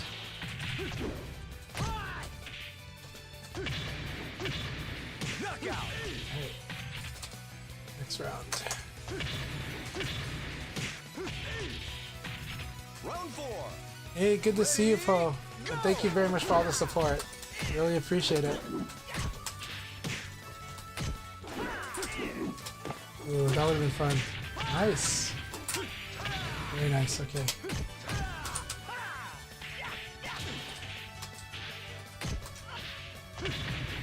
Nice.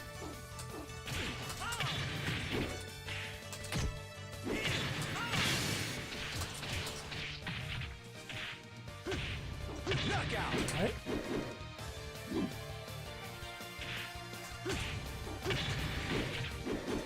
Round 5. Ready, go!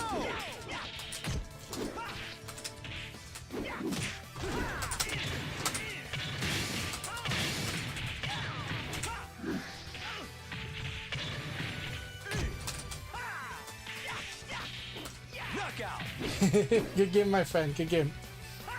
Alright, we're gonna start the next league battle. Chad, it's so good to have you here. I hope you're doing really, really good. It's been so much fun watching your BF content lately and your streams, as you know. You know I've been having fun teasing around in there, but I'm also enjoying what you've been covering. I really, really appreciate what you've been covering. And the ways you talk about, the way you break down the arguments, everything. Everybody, you can see Chad the Third on Twitch chat. Please give them a follow. Also follow them on YouTube. Awesome content. Chad the Third is very thoughtful. Not afraid to call stuff out. I love his approach. I'll be honest, I agree with a lot of stuff Chad thinks, but our approaches to communications are a little different, but a lot of our logics are very similar. That said, we're all our own Pearsons, so please do follow Chad the Third. He's awesome. I'm a big fan of his.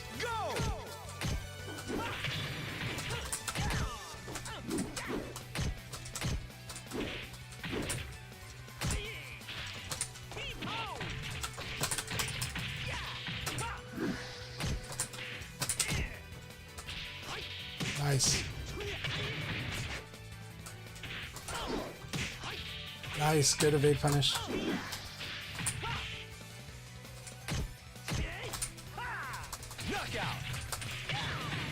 So the thing with Twice a Day is he actually can use inactivity pretty well. So because of that, sometimes you might see me be extra active against him, because that's kind of one thing to do with somebody that's going to pause and wait. Is to kind of swarm him. So, you know. But then he's ready for it, and I know how strong he is with that. So.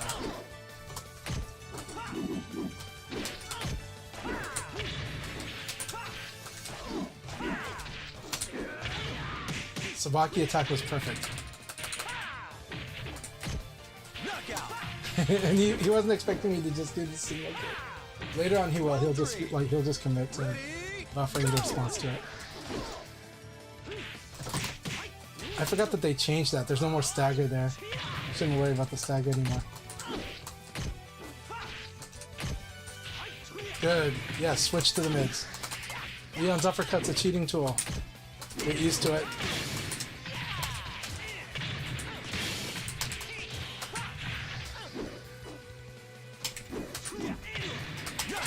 That was a lot of fun. Good game twice a day. Good game. It's always fun, my friend. Always fun, and I do like each little adjustment. And you'll get used to my shenanigans and all of it, but it was a lot of fun always.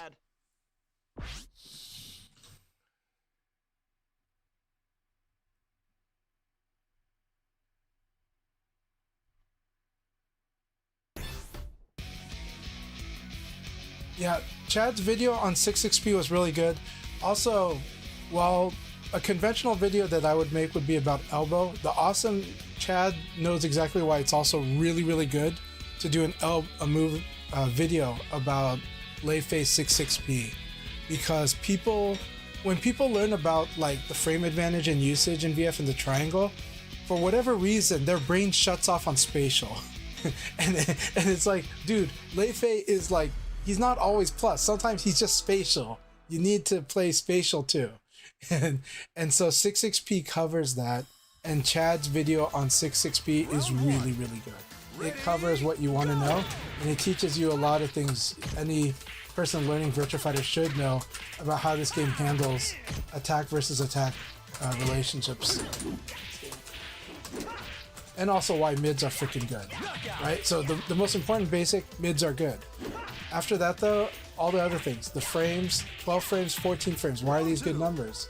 But also 6XP, now there is even more topics that you can get into, but Chad covered the ones that you should know right away. And I thought that was fantastic. So I'm also a big fan of the 6XP video.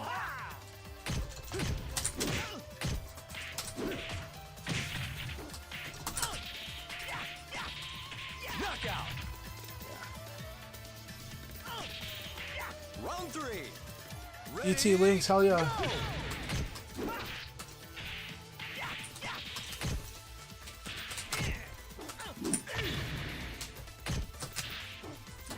Very good. Keep this up, Dr. Dog. It's been a while since we sparred.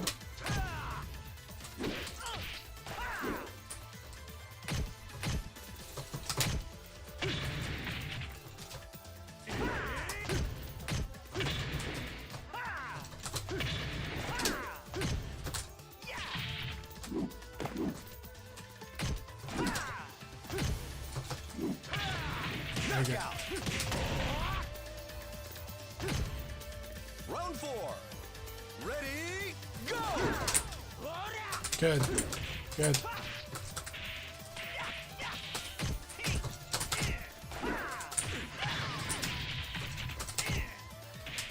Nice.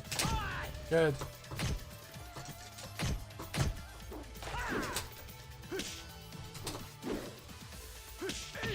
Nice. Hard break of doom if I'm going to play this defensively.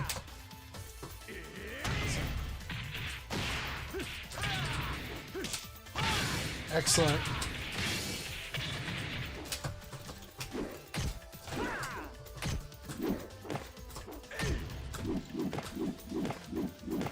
Time's up. All right, here we go, my friend.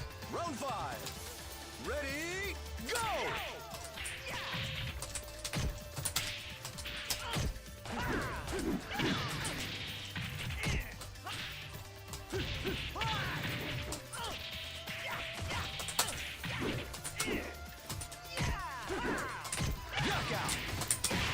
Good games.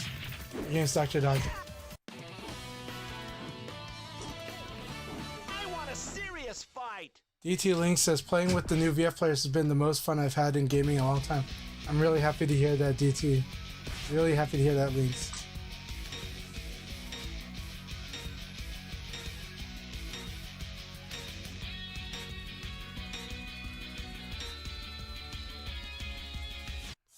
Alright, the Woodman, I'm back. Good to see you. As newbie, I feel very welcome by this community. I'm happy that you feel that way, and you are very welcome in this community. You know, trying to spread the word to my friends. Well, thank you so much. It means a lot to us.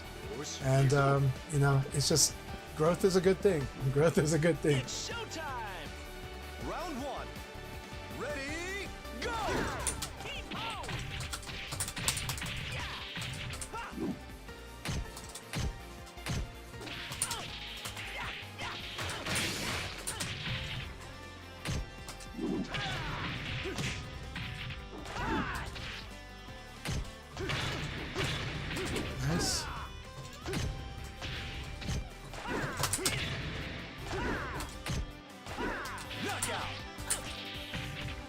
Now I am kind of mean because side stuff is hard to see on a connection like this, so I shouldn't have side stuffing too much. Let's keep fighting. You're doing well though.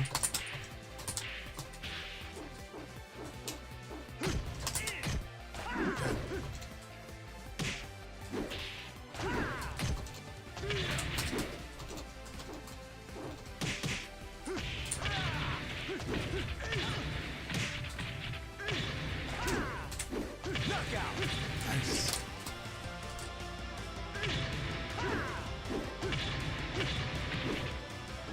Yeah, it's 5 concept explains in 1. No, and that's how it should be. There are some things where you can do that, and that was like a perfect example. It's very efficient as a teaching video.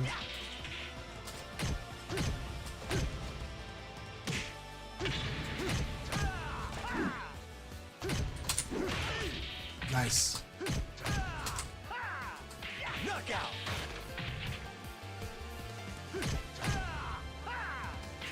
Round 4. Ready, go!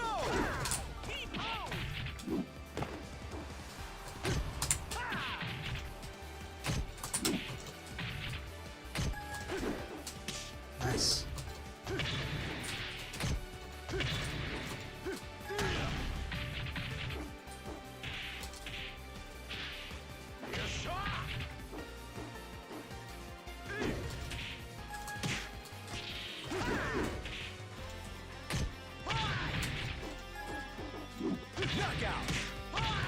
Here we go, Kurisuba. Kurisuba team. Round 5. Ready, go!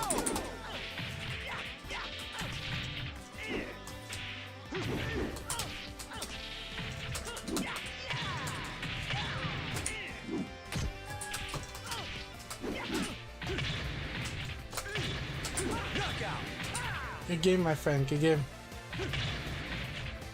This is the low crush one over the high. The crouching low one over the under the high.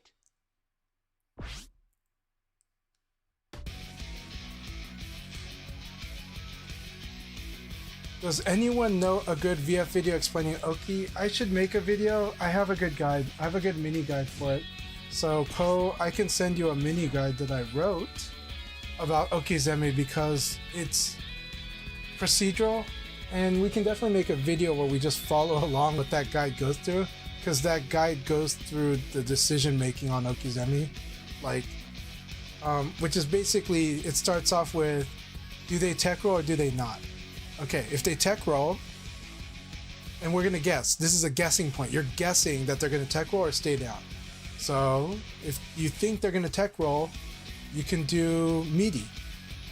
Okay, but if they tech rolled and you didn't do meaty, well, you can mix up as they get up. That's kind of the decision point there. Okay, now if they didn't tech roll and you guessed that they're not gonna tech roll, so you could have done a ground combo. You could have done a ground attack or a combo to hit them while they stayed down on the ground. Next up, if you did not do that, but they stayed down, now you have to guess whether they're gonna rising attack or not. Are they gonna rising attack? The basic way to punish a rising attack is actually to bait it. So stand in range for it and then hop away or backdash when you think they would hit the kick button, and then whiff punish the rising attack. If you didn't do that, well, okay, then you could also try to beat the rising attack as long as you have an attack that's 21 damage or more and hits the same time, mid or low, preferably. And then that would beat the rising attack.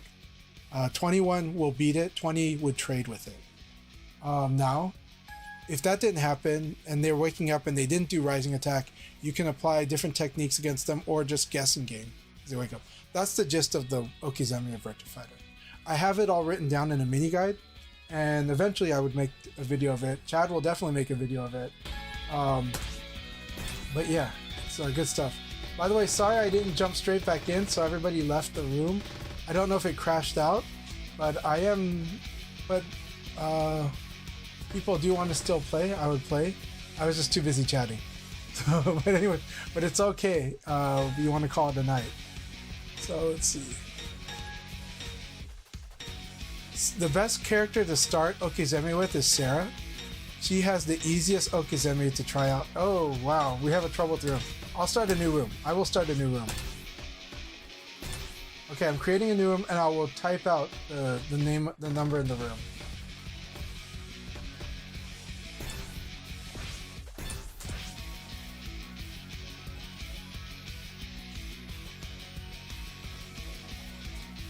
That is the new room data info. So we had a room crash out problem.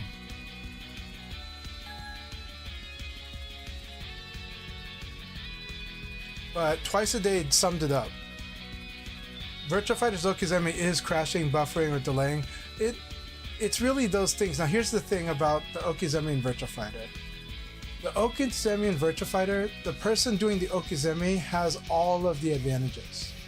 Okay? All of the upside. They can do the more damage. They can, right?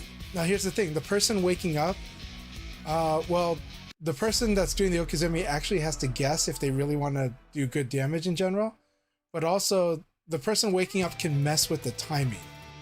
So the person that's waking up, they can totally fudge the timing. There's only a few truly oppressive Okizeme situations where it's like it's pretty much sealed, or not sealed, but like you're pretty much stuck in either you defend or you don't. But most of the time, the person waking up has ways to really mess with that timing. And what happens when you mess with the timing of someone doing Okizeme?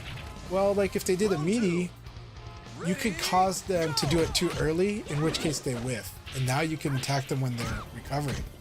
Or two, there's this thing called meaty timing. Meaty timing is this 3-frame period. Once you've done a tech roll or quick rise, for 3 frames, you could only guard or not guard and stand or crouch. But your opponents, like if they perfectly time their meaty to hit in this 3-frame meaty window, the only defense then is to guard it, to defend it correctly. High guard or low guard depending on what it was. But that's 3 frames. And this game, you can really mess with that. So that's why, again, number one, if you get them to do the meaty too early, they will whiff. And you could punish that to a degree, or at least apply pressure with the advantage you have. 2, you could get them to meaty late. If they meaty late, instead of just guarding, crouching, standing, you could also technically, you could attack, you could crush, you could sidestep, you have more options if they are late. If they don't nail that meaty window, suddenly you being able to sidestep can cause a knee launcher to be very vulnerable to a serious punish. So that's how you mess it up. So how do we get them to be early or late? Well, I mix up my timing when I wake up a lot. Sometimes I decide I'm gonna go right away, as soon as possible. Sometimes I'm like, I'm gonna tech roll as late as possible. And by mixing between these two, a lot of times you can cause people to make errors in their Okizeme. Of course, at a higher and higher level, this gets harder and harder to do. But if you apply enough mental pressure, you just mentally stack someone enough, it'll happen. I've definitely, you'll see it happen. So it's a fun thing where on Wake Up, you actually are the catalyst for the guessing game.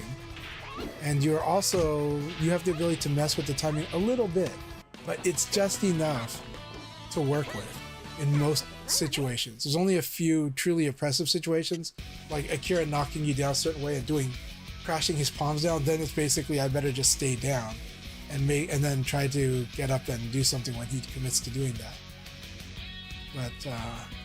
But a lot of times you have a lot of leeway on the Wake Up, but when you do good Okizeme, it's very satisfying in this game, and it's very, very rewarding. The person doing Okizeme has all of the upsides. So. Round 1. Ready, go!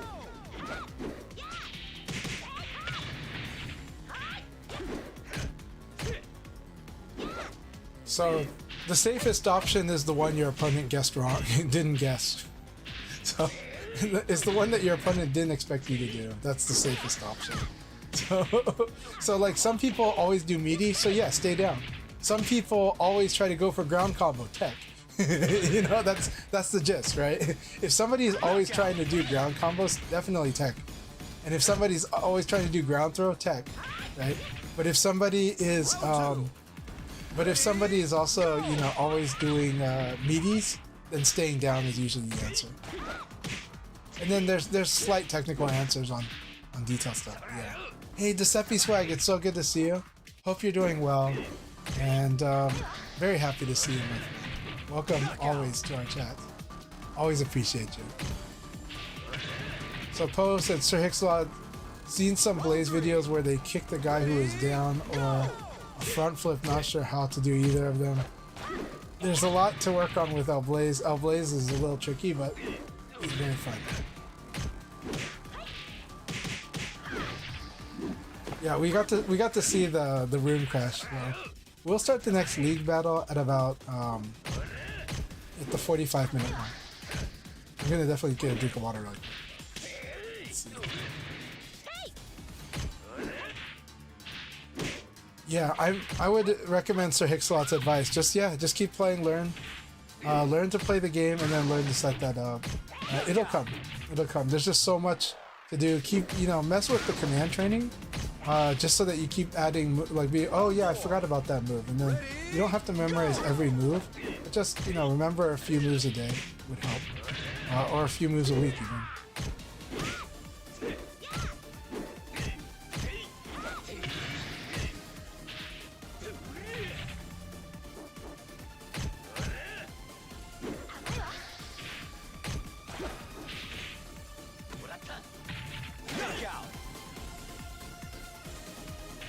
Alright, Sir Hixlot, you have a good night and thanks so much. Round 5. Ready? Alright, Portland Axe, have fun with the ranked, and thank you very much for your patience. It was good to have you here though, and I really appreciate you. Oh no, you're in the room, never mind. Okay, awesome, good to have you here. Knockout. Yep, 2 rooms hosted. That's because one crashed and I created a new room. And the crash room takes a while to completely get off of the list. And Poe, no problem. Chad and others can tell you I'm very happy to go in depth. So I have some people complain about it, but yeah. So I'm so glad that the newer generation doesn't complain as much as the older generation that I like to go in depth on stuff. And that I don't mind repeating it, So Shin Athena, good to see you. How do you deal with Kage shenanigans? This is a tough one. It's good to know that Kage likes to crush. So if you use mid attacks, that's one way to mitigate the crushing. Number 1. Number 2, good to know that Kage has an 11 frame jab. So if you are practicing frame play, just know that you're measuring against an 11 frame jab, but I wouldn't stress that one too much. Just know that his jab can interfere with you. In ways, like even in situations that are pretty regular. There's only 4 characters that have the 11 frame jab. My character has it too, which is Leon. Pi has it, and Eileen has it. Kage has it, of course. So the main thing is understanding mid attacks and throws are your friends is important against Kage. Eventually you'll realize Kage has to work hard actually to do a lot of stuff. So it's really like applying your fundamental VF, using especially mid attacks like your elbow and your throws. Eventually when you realize how he crushes, that can help. It's just something you add over time, where you start to realize just by playing your normal mid attack with throw and basic poke games, you'll start to see how he crushes those. And with replay takeover, just kind of observe that, because those are the things you're gonna, with him, you are gonna knowledge check a little just to stay sane. But at the end of the day, you're gonna realize Kage actually kind of has to work a bit hard for his damage. And the more fundamentally strong you get, the harder it's gonna be for Kage to really just, he's gonna have to stretch and read you after a while. But you'll get there, But Kage can feel very knowledge checky because he crushes like crazy. But you know, mid attacks there's not many. So we're still got about 2 more games going. We're still going until we're gonna start at the 45-minute mark. Okay, just reminding everyone the 45-minute mark. I will put myself in as a player. I'm gonna get a drink of water, and we will start pretty soon, right after the 45-minute mark. But Kage has to work very, very hard. I'm gonna tell you that right up front. And so, but good Kages are gonna make it look easy. They're gonna make it look so easy. And sometimes they're gonna try to outspeed you, and sometimes they're gonna try to crush you. The other, okay, finally, you need to escape forward throw against Kage. It is both his damaging throw as well as the throw that can win the round instantly with a ring out. So make sure you practice your forward throw escape, 6P plus G, right? And especially you want to get good at guard throw escape. If you don't already know how to do guard throw escape, you must learn how to do guard throw escape. You must do it, and you must do it with the 6 direction in numeric numbers.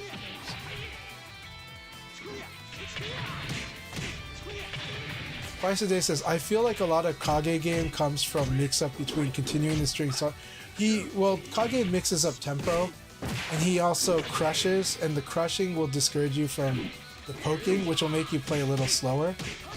But then he also has a good throw game, so but he does work a bit hard, and he can also, if he can get you to delay, he can start cutting you off with high speed options that can combo too.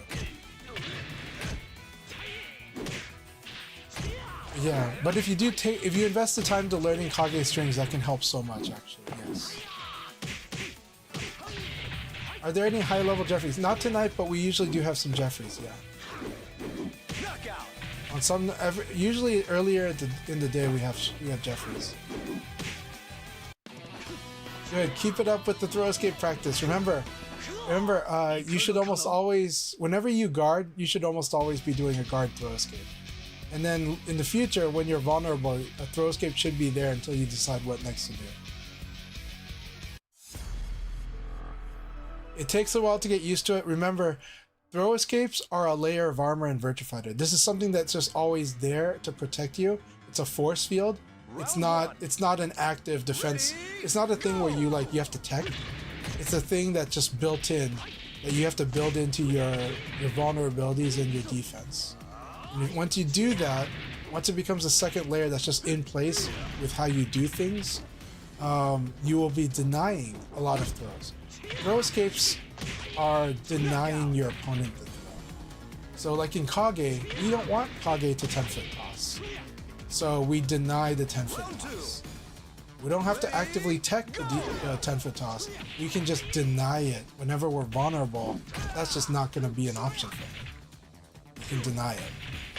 So it's important to see throw escapes in this game in that way, so that you don't have to stress so hard about it.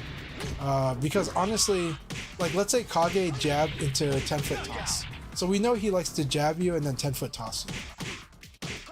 So next time he jabs you and he hits you with jab, what should you do? Should you escape the throw?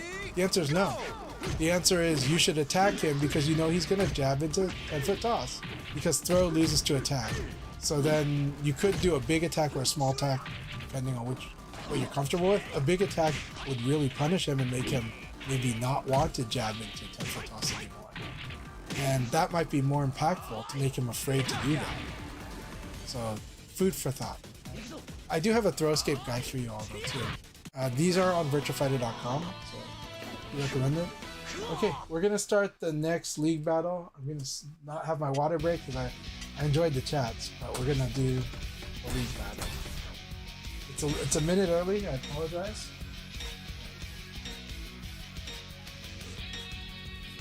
It's definitely a different muscle memory. But I do think you can get used to it. Now that said, this is the reason why I like the arcade button layout on arcade controllers. Whether you have a fight stick or leverless, I like thumb on guard, and I like index on punch, just because guard throw escape is very easy when you do it that way. Ready, go!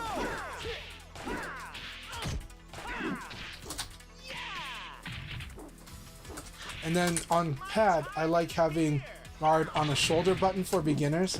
I actually play it different because I play with like my punch and my kick on R1 and R2, but most people won't like it.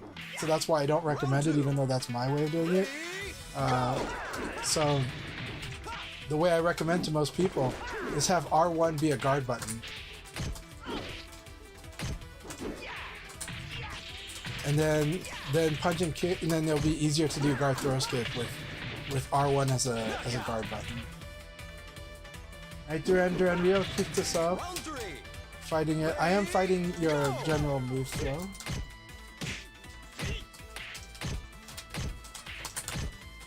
So Leon's got 11 frame jab, so it's gonna be very annoying. But you used the good tool there. I like that you use punch punch. Punch punch is very good against somebody that's gonna do what I did there. Punch punch is like stop jabbing whenever I jab.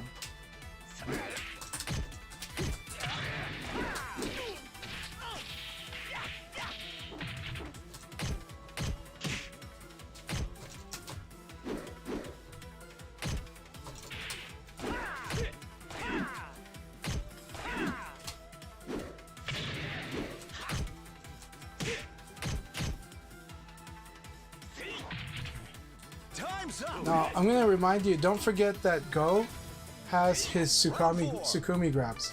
So if someone's playing defensive like this, those grabs are not a bad thing. So like back in all three into throw.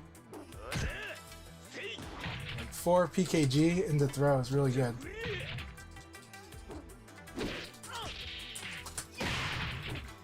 And it will disrupt the high punches too. Yeah. Very nice.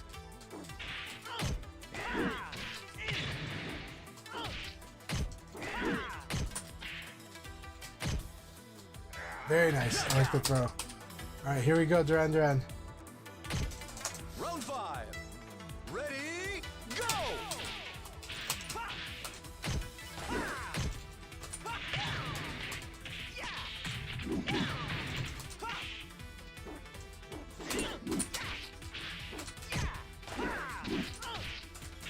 Knockout! Alright, good game, my friend.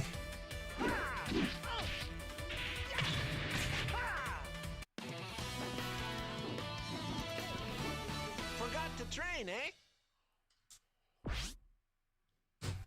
It is, but Chin Athena, we definitely understand. It is definitely something new to learn, and a lot of people struggle with it for a while, so it'll take time, but you got this.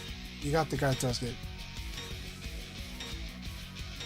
That's okay, Rio. That's part of the learning process, especially when picking up more characters, right? You just sometimes it's like under pressure. You're like, oh crap, I forgot the move list. And that's okay. That's why we're here to train. That's why we're here to train. I did forget to train. Wow, we're here training. This is what we're doing right now. Shin Athena, good to see you. Nice.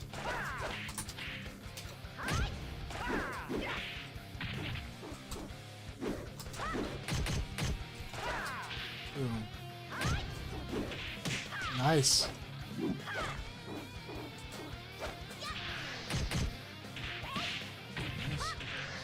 Low punch, uppercut. Good block. Nice. Nice.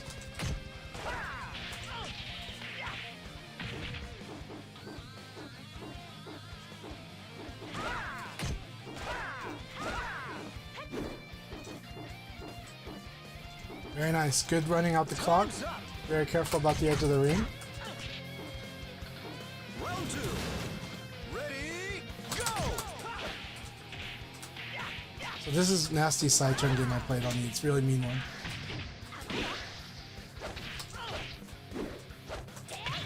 Very nice. You're doing a lot of good stuff, Shin Athena. Keep it up.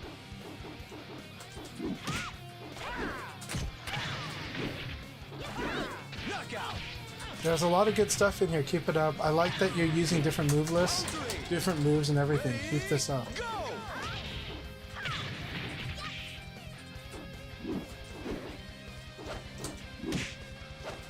I see the spacing that you're using. Okay. It's good though. Pi is pretty not bad with that. Leon can chase though, which is a scary part, right? Very nice. Knockout! Round 4. Ready, go!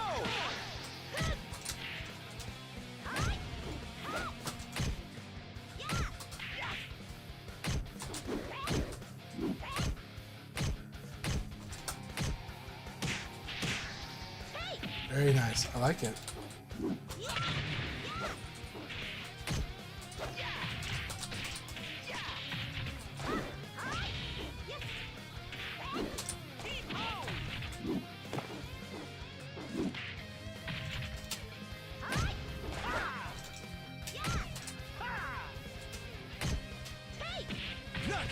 Very nice. Alright, here we go, Shinathina. Doing great. I like a lot of what you're doing with Pi.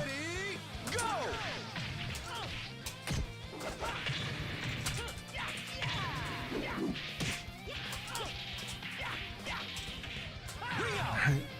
Really good stuff. Keep it up. Keep doing what you're doing, Shinathina. You're comfortable with a lot of the moves, and I see the spacing, but it's not bad because Pi is very good at stopping people and out hitting them, so you have an activity in there. So keep it up. I really like it. I'm really glad you're in our room. So thank you very much for it, and keep on training. I'll give you more and more training as we go on. Good games.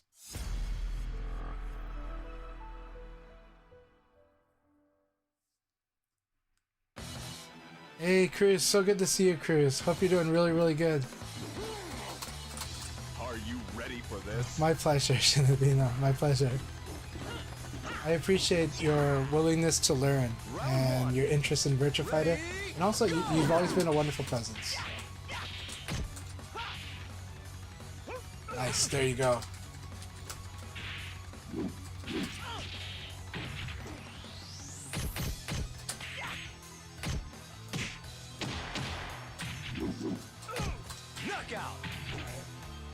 So after this big attack, I block it and I strike you an elbow right away. I encourage you to defend after that. Nice. Elbow. Elbow. Good.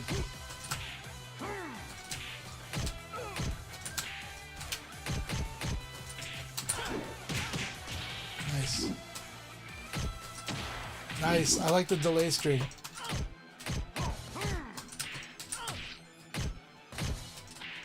Knockout. Round 3. Ready, go. Launch. Nice. Good defense earlier.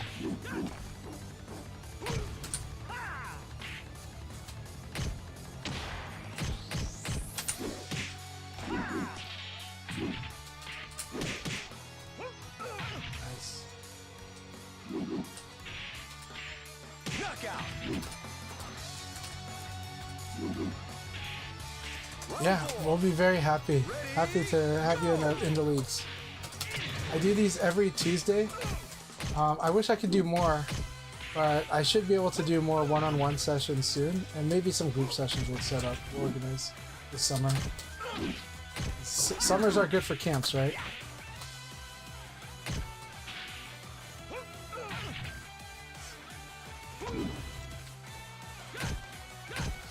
I do like a big throw against me here.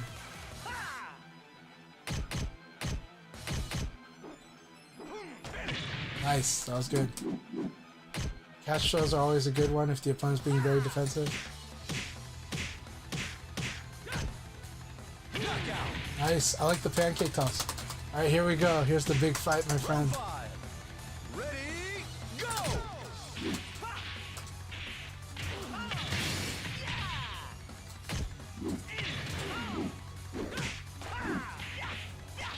Knockout. Good fight, my friend. Good fight, Portland X. Thank you very much. Let's keep on training together.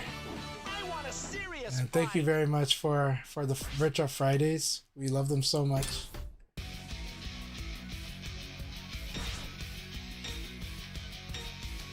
We bring the dojo online.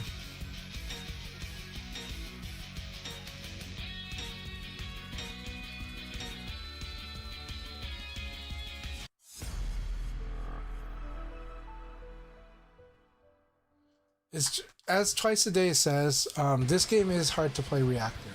Reactive comes later when you start inciting stuff in people. So once you learn how to apply pressure, it's easier to react to opponents under pressure than it is to just react to opponents. So, yeah. Ready, go!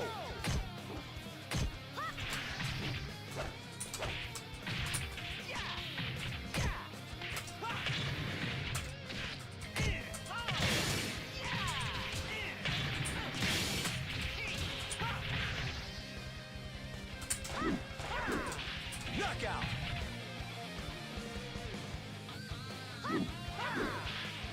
There is reactive play in this game, but it's kind of good to develop the skills to incite your opponent's response.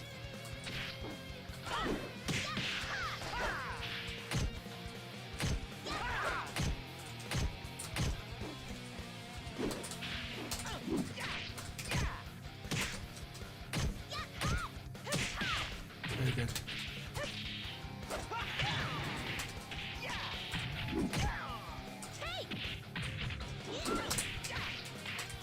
Knockout!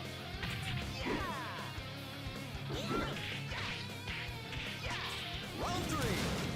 Ready, go!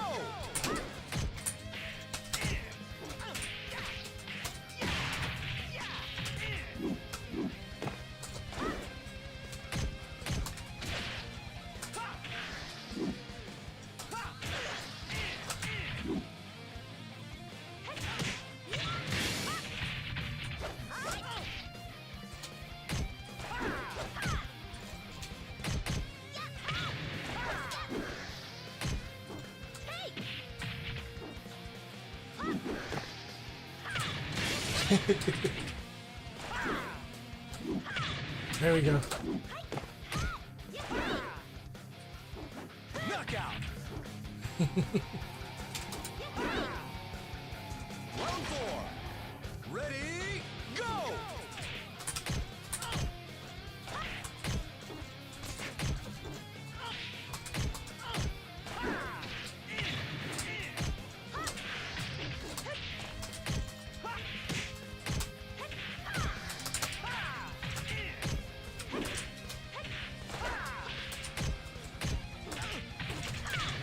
That was beautiful.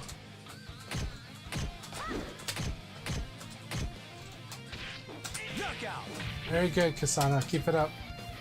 Here we go. Round 5. Ready, go!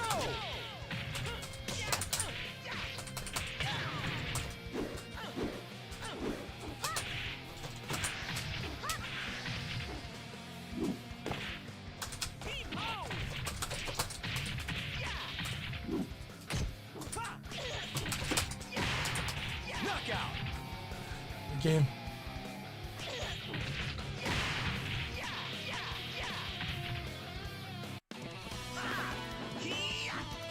Yeah.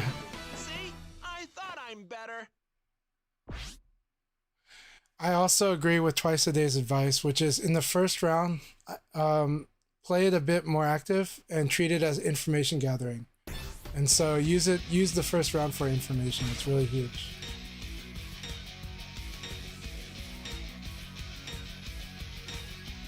Hey, thanks a lot, Kasana. It's okay. I know that you saw that low.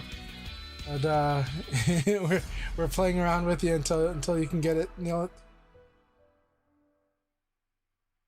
So you really want to use the rounds and your health bar as a resource. So what does that mean? It means that you have a budget. You're allowed to take a lot of hits until you can't, right? And so because of that, you can play in ways that like gather information. You can try provoking your opponent first, and then from there you can go be more defensive after you know what makes them tick.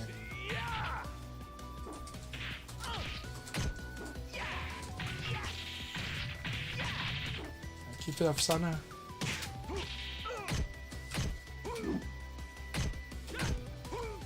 Nice. I like this giant swing. Very good giant swing. Keep it up. All right, here we go. Ready, go!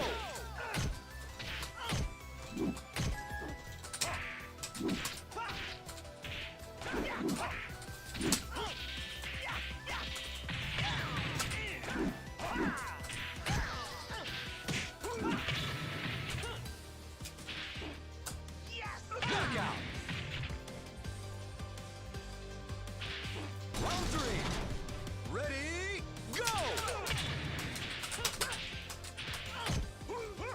Very good. That was really well played.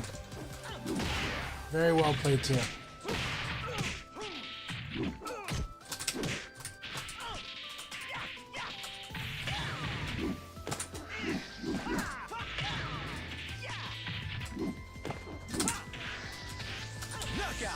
Very good. Alright, here we go, my friend. Ready, go! Oof. So good. I'm gonna lose this one.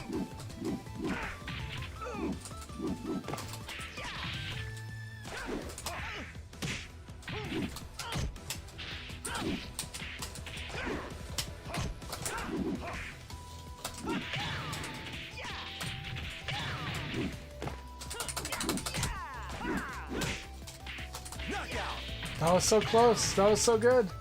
Really good round, Sana. Keep it up. Ready, go!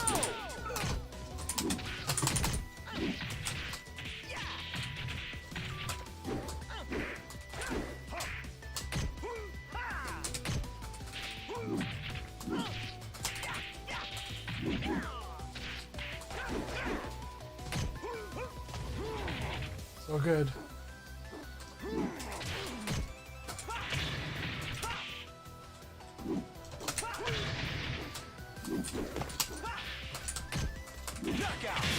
That was really close. Good game, Sana. That was such a fun battle, my friend. Such a fun battle. Keep it up, Sana. Keep it up. That was great. Really good reads on your part. Really great play. Keep it up. Better.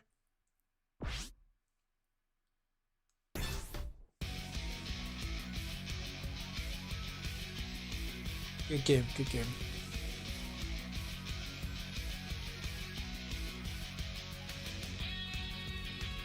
Alright, Taco Guy.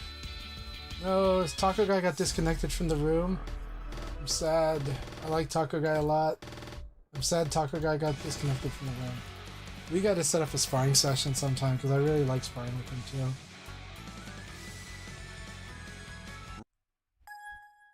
No, Shin Athena also got disconnected. I'm sorry, Shin Athena.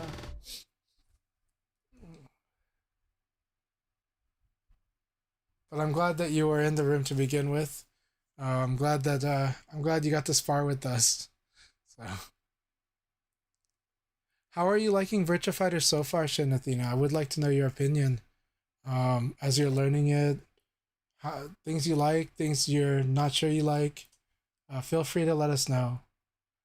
It's true that we might be defensive, but honestly, I would like to know, and I appreciate your feedback. So Shin Athena says, it's a lot of fun. The pace reminds me of King of Fighters. A lot of us, I think a lot of us agree with the King of Fighters pace aspect of the game. We think King of Fighters is a very highly active game. And there's definitely that when you are guessing, it's pretty intense and pretty fast. And also, once somebody gets a good hit in, it's like bam, bam, bam. Yeah. So there's definitely some similarities with King of Fighters. They're wonderful series. They have similarities. They're still very different, but the thing that a lot of people like is like that pace. The ability to do a rush down as well. Something that a lot of us like in both. Very layered, yes. So Shin Athena says, the game basically asks very different things of you though. And is very layered. I agree with that. I do like that meaties matter in this game. I like that a lot too. I like that very much. Yeah. I think at first it's a bit hard. To me, it took me a while to maybe accept like Tekken's. I know you're probably not Tekken, but it took me a while to accept Tekken's like Okizeme, which was like similar to VS, but it was like coming from the opposite angle. In Tekken, it feels like it's easy to oppress right away. So then it's how to break out of that, how to defend against the oppressive Okizeme. And then there's a guessing game because you can actually defend it. You know? And VF might look like that, but actually it's more often than not your guess needs to be more specific if you're the one doing the Okizeme. You know? Whereas the opponent can kind of, weasel their way. Round one. Ready, go!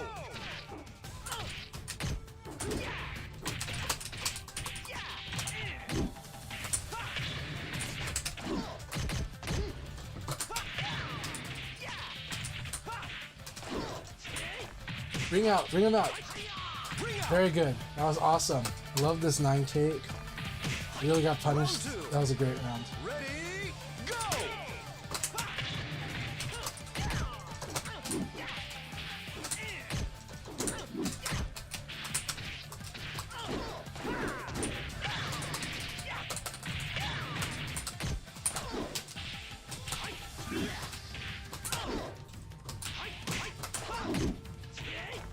I like this punish. Knockout. Round 3. Ready, go!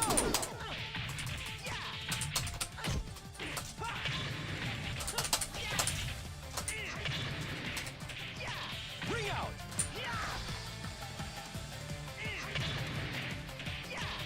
Round 4. Ready, go!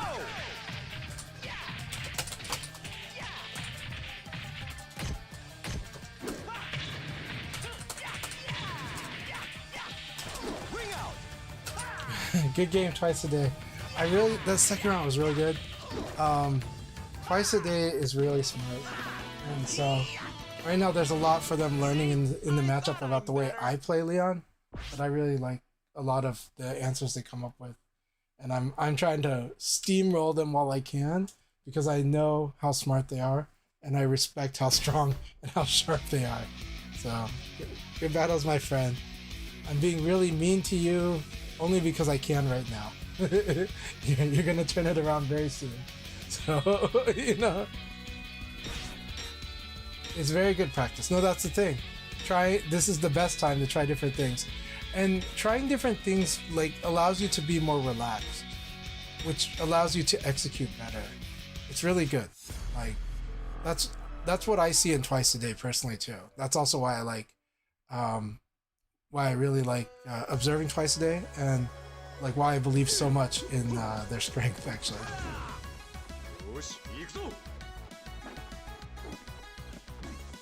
You'd better take me seriously. Round 1. Alright, here we go, Karsuba. Go!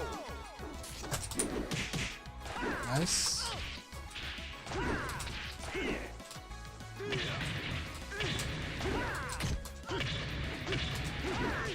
Very nice. I like that you switched to the mid. I like that you went ahead and did the 4 PP plus K. Very nice. Very nice. Karsuba doing awesome here. Getting used to this connection too. Very good.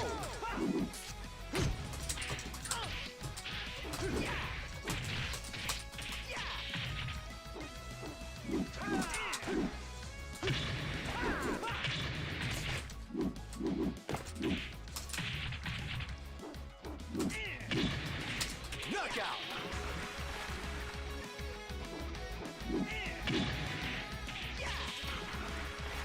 Round 3. Ready, go!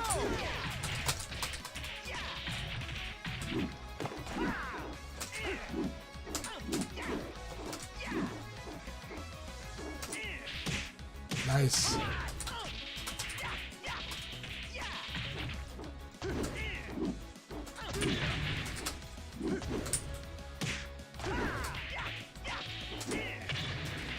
Knockout. I like that attack beats throw. Here's an example of attack beats throw. So we use our 32 frame attack to beat throw. Nice. Nice. I like the 9K. It's a very good move against Leon.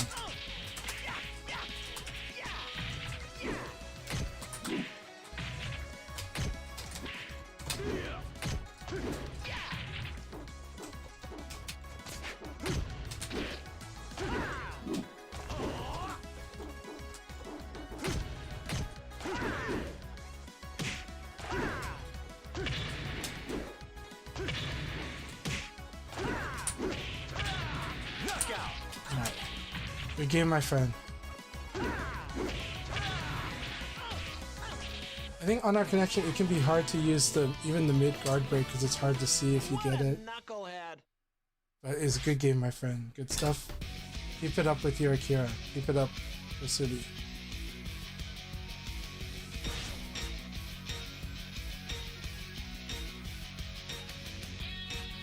So Shin Athena had also said, in DOA 5 and 6, I was pretty annoyed that the only way to deal with wake-up kicks was to whiff punish. I see. In this game, there's a lot of ways, yeah, including meaty and beating them, yeah. Shin Athena says, Tekken Zokuzumi is very blanketed and less rewarding because of it. I've been a Tekken player since I was 9, stopped taking it seriously in 7 though. So I see, so you're the type that really likes, I think, was it 6BR or 5DR? Which one's your favorite? Which Tekken's your favorite? I really want to know.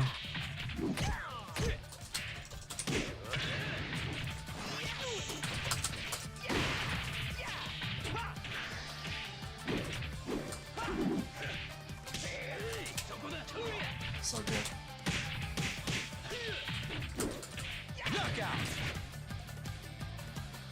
You can hold wake-up kicks in DOA also. Good point. Round 2.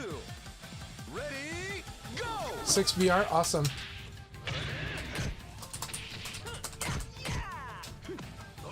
Nice. Keep it up, Nori.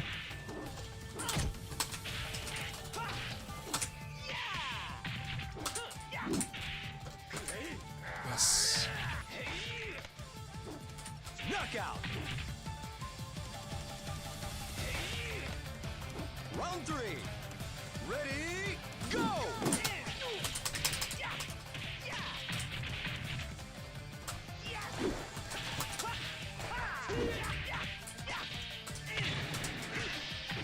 I like the cutoff there. Good cutoff.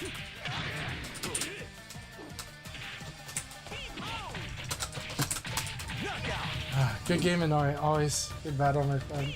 I'm glad you could get into the room. I know it was an ordeal, but thank you so much for enduring. And I really appreciate you. What a knucklehead!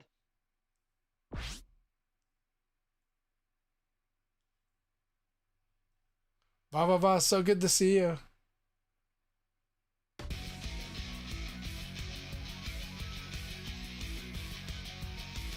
Yeah, Shinathina has responded that about, yes, you can hold wake-up kicks, but it's such a commitment, according to Shinathina. I like the idea of scaring people with meaties. And Inori, thank you very much. Good battle. Good battle always. Well, thank you all very much for sparring with me tonight. I'm going to leave this room open. I wish there was a feature that let me designate who would be the host, because I've got to work on a few things. But I had a really great time with all you tonight. I encourage you to keep playing in the room. Whoever becomes host, feel free to start the league battles. You'll see who is host with, like, they'll have like a house icon on them, just like you see this house icon on my right here in the upper left. When I leave, somebody will have that icon.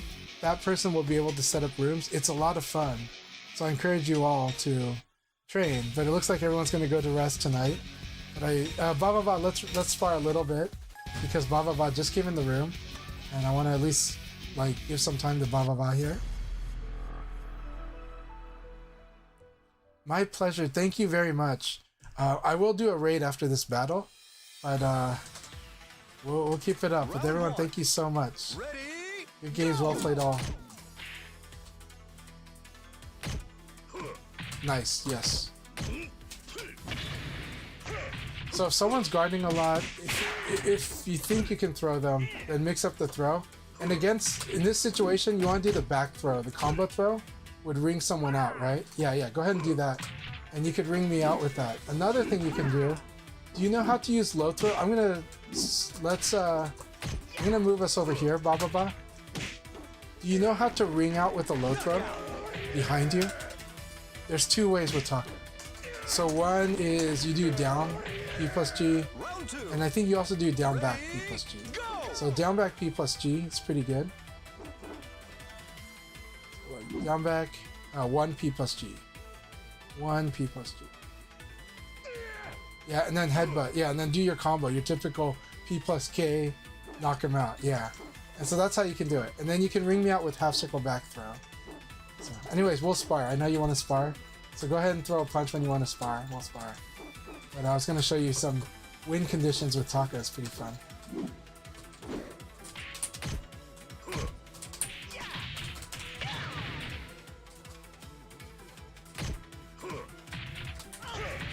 Nice.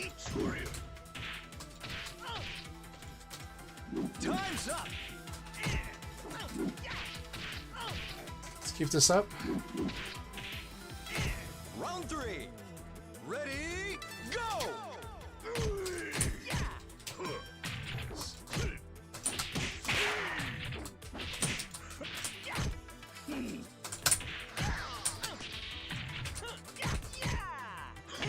Nice. Nice.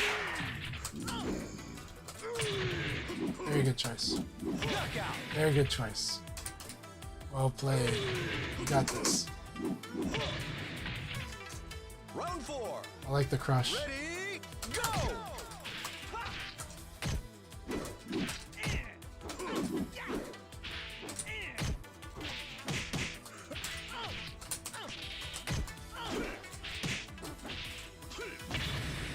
That should ring. That doesn't ring out, but it's good.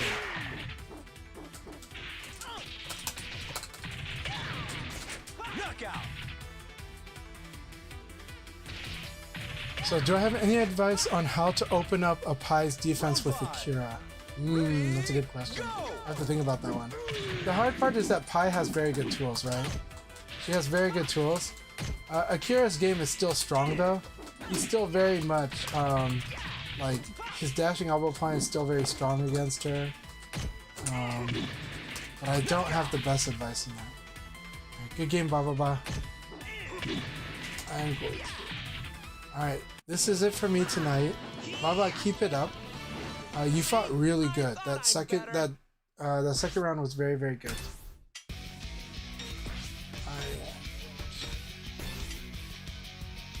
Call night. This is an awesome room for training though. So you guys train up in this room. This is a really awesome room for sparring. You guys should actually do league battles. Whoever inherits the home icon should definitely kick off league battles because this is a great group. I'm just gonna have to go to bed soon. Well, I'm gonna have to work on something, but I want you all to know I appreciate you all, and we're gonna raid someone, and this has been so much fun for me. So keep it up, play more VF. And I think tomorrow I might do some training sessions that might be streamed. So you guys might see me streaming tomorrow, a little here, a little there, in between some tasks. Round 1. Ready, go!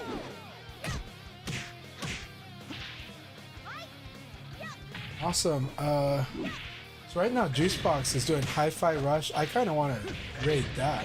But let me take a look at what else is out there for the raids. Because shoutouts to Hi-Fi Rush. Great game made by a great studio, and unfortunately the news is this week is even more studios that might be closing under Microsoft, and it's really sad. It's like this era that was pretty brutal in the games industry for the last few years, and we're kind of seeing it culminate with a lot of studios, a lot of wonderful studios that we love that are kind of, I don't know, hopefully some will survive. They kind of have to buy their way out. But I am glad that Juicebox is streaming Hi-Fi Rush. So I might raid that, partial to that one. And Juicebox has always been amazing and wonderfully supportive. Let me see who else is on too tonight before I do that, or commit to that one. I do like J-Chan. I had a lot of fun meeting him and chatting with him. Oh man, blurring is tonight, but we're gonna do the Juicebox. But here's the thing I want to say. I'm really thankful for Giuseppe Swag, who's also streaming Virtua Fighter tonight. I'm thankful for Blurring and Hectic Fall, who are also streaming Virtua Fighter tonight. And there's a OG who sometimes can have an attitude, but I like the guy. Personally, is Godoku Nodan, but he's an interesting person. But he's also streaming Virtua Fighter tonight. But I am probably going to go ahead and raid Juicebox because just out of that sympathy and because it's a good chance to highlight the game Hi-Fi Rush. It's a pretty damn good game. So, but that said, please check out the other Virtua Fighter streamers tonight as well. Normally, any other night, I would definitely be raiding them too. But Hi-Fi Rush, pretty badass game. Alright, here we go. You guys have a good night. Thank you so much and have a good one. Take care, play more VF, watch more VF, please keep supporting it, and you know, share it with your friends. Also, please do check out The Furious. If you can watch that movie in a group, even better. But if you have to watch it alone in the theater, that's cool too. It's what I did last night. The Furious was an awesome watch, and I want to see more really good, amazing martial arts action films do well. So, cheers.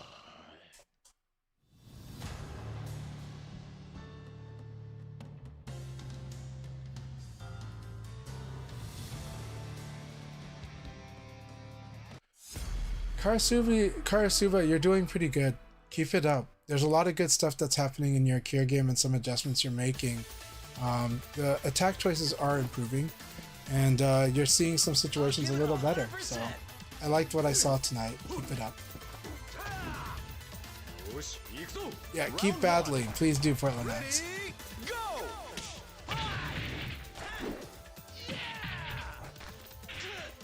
Yep, stay healthy, everyone. Thank you so much. Cheers.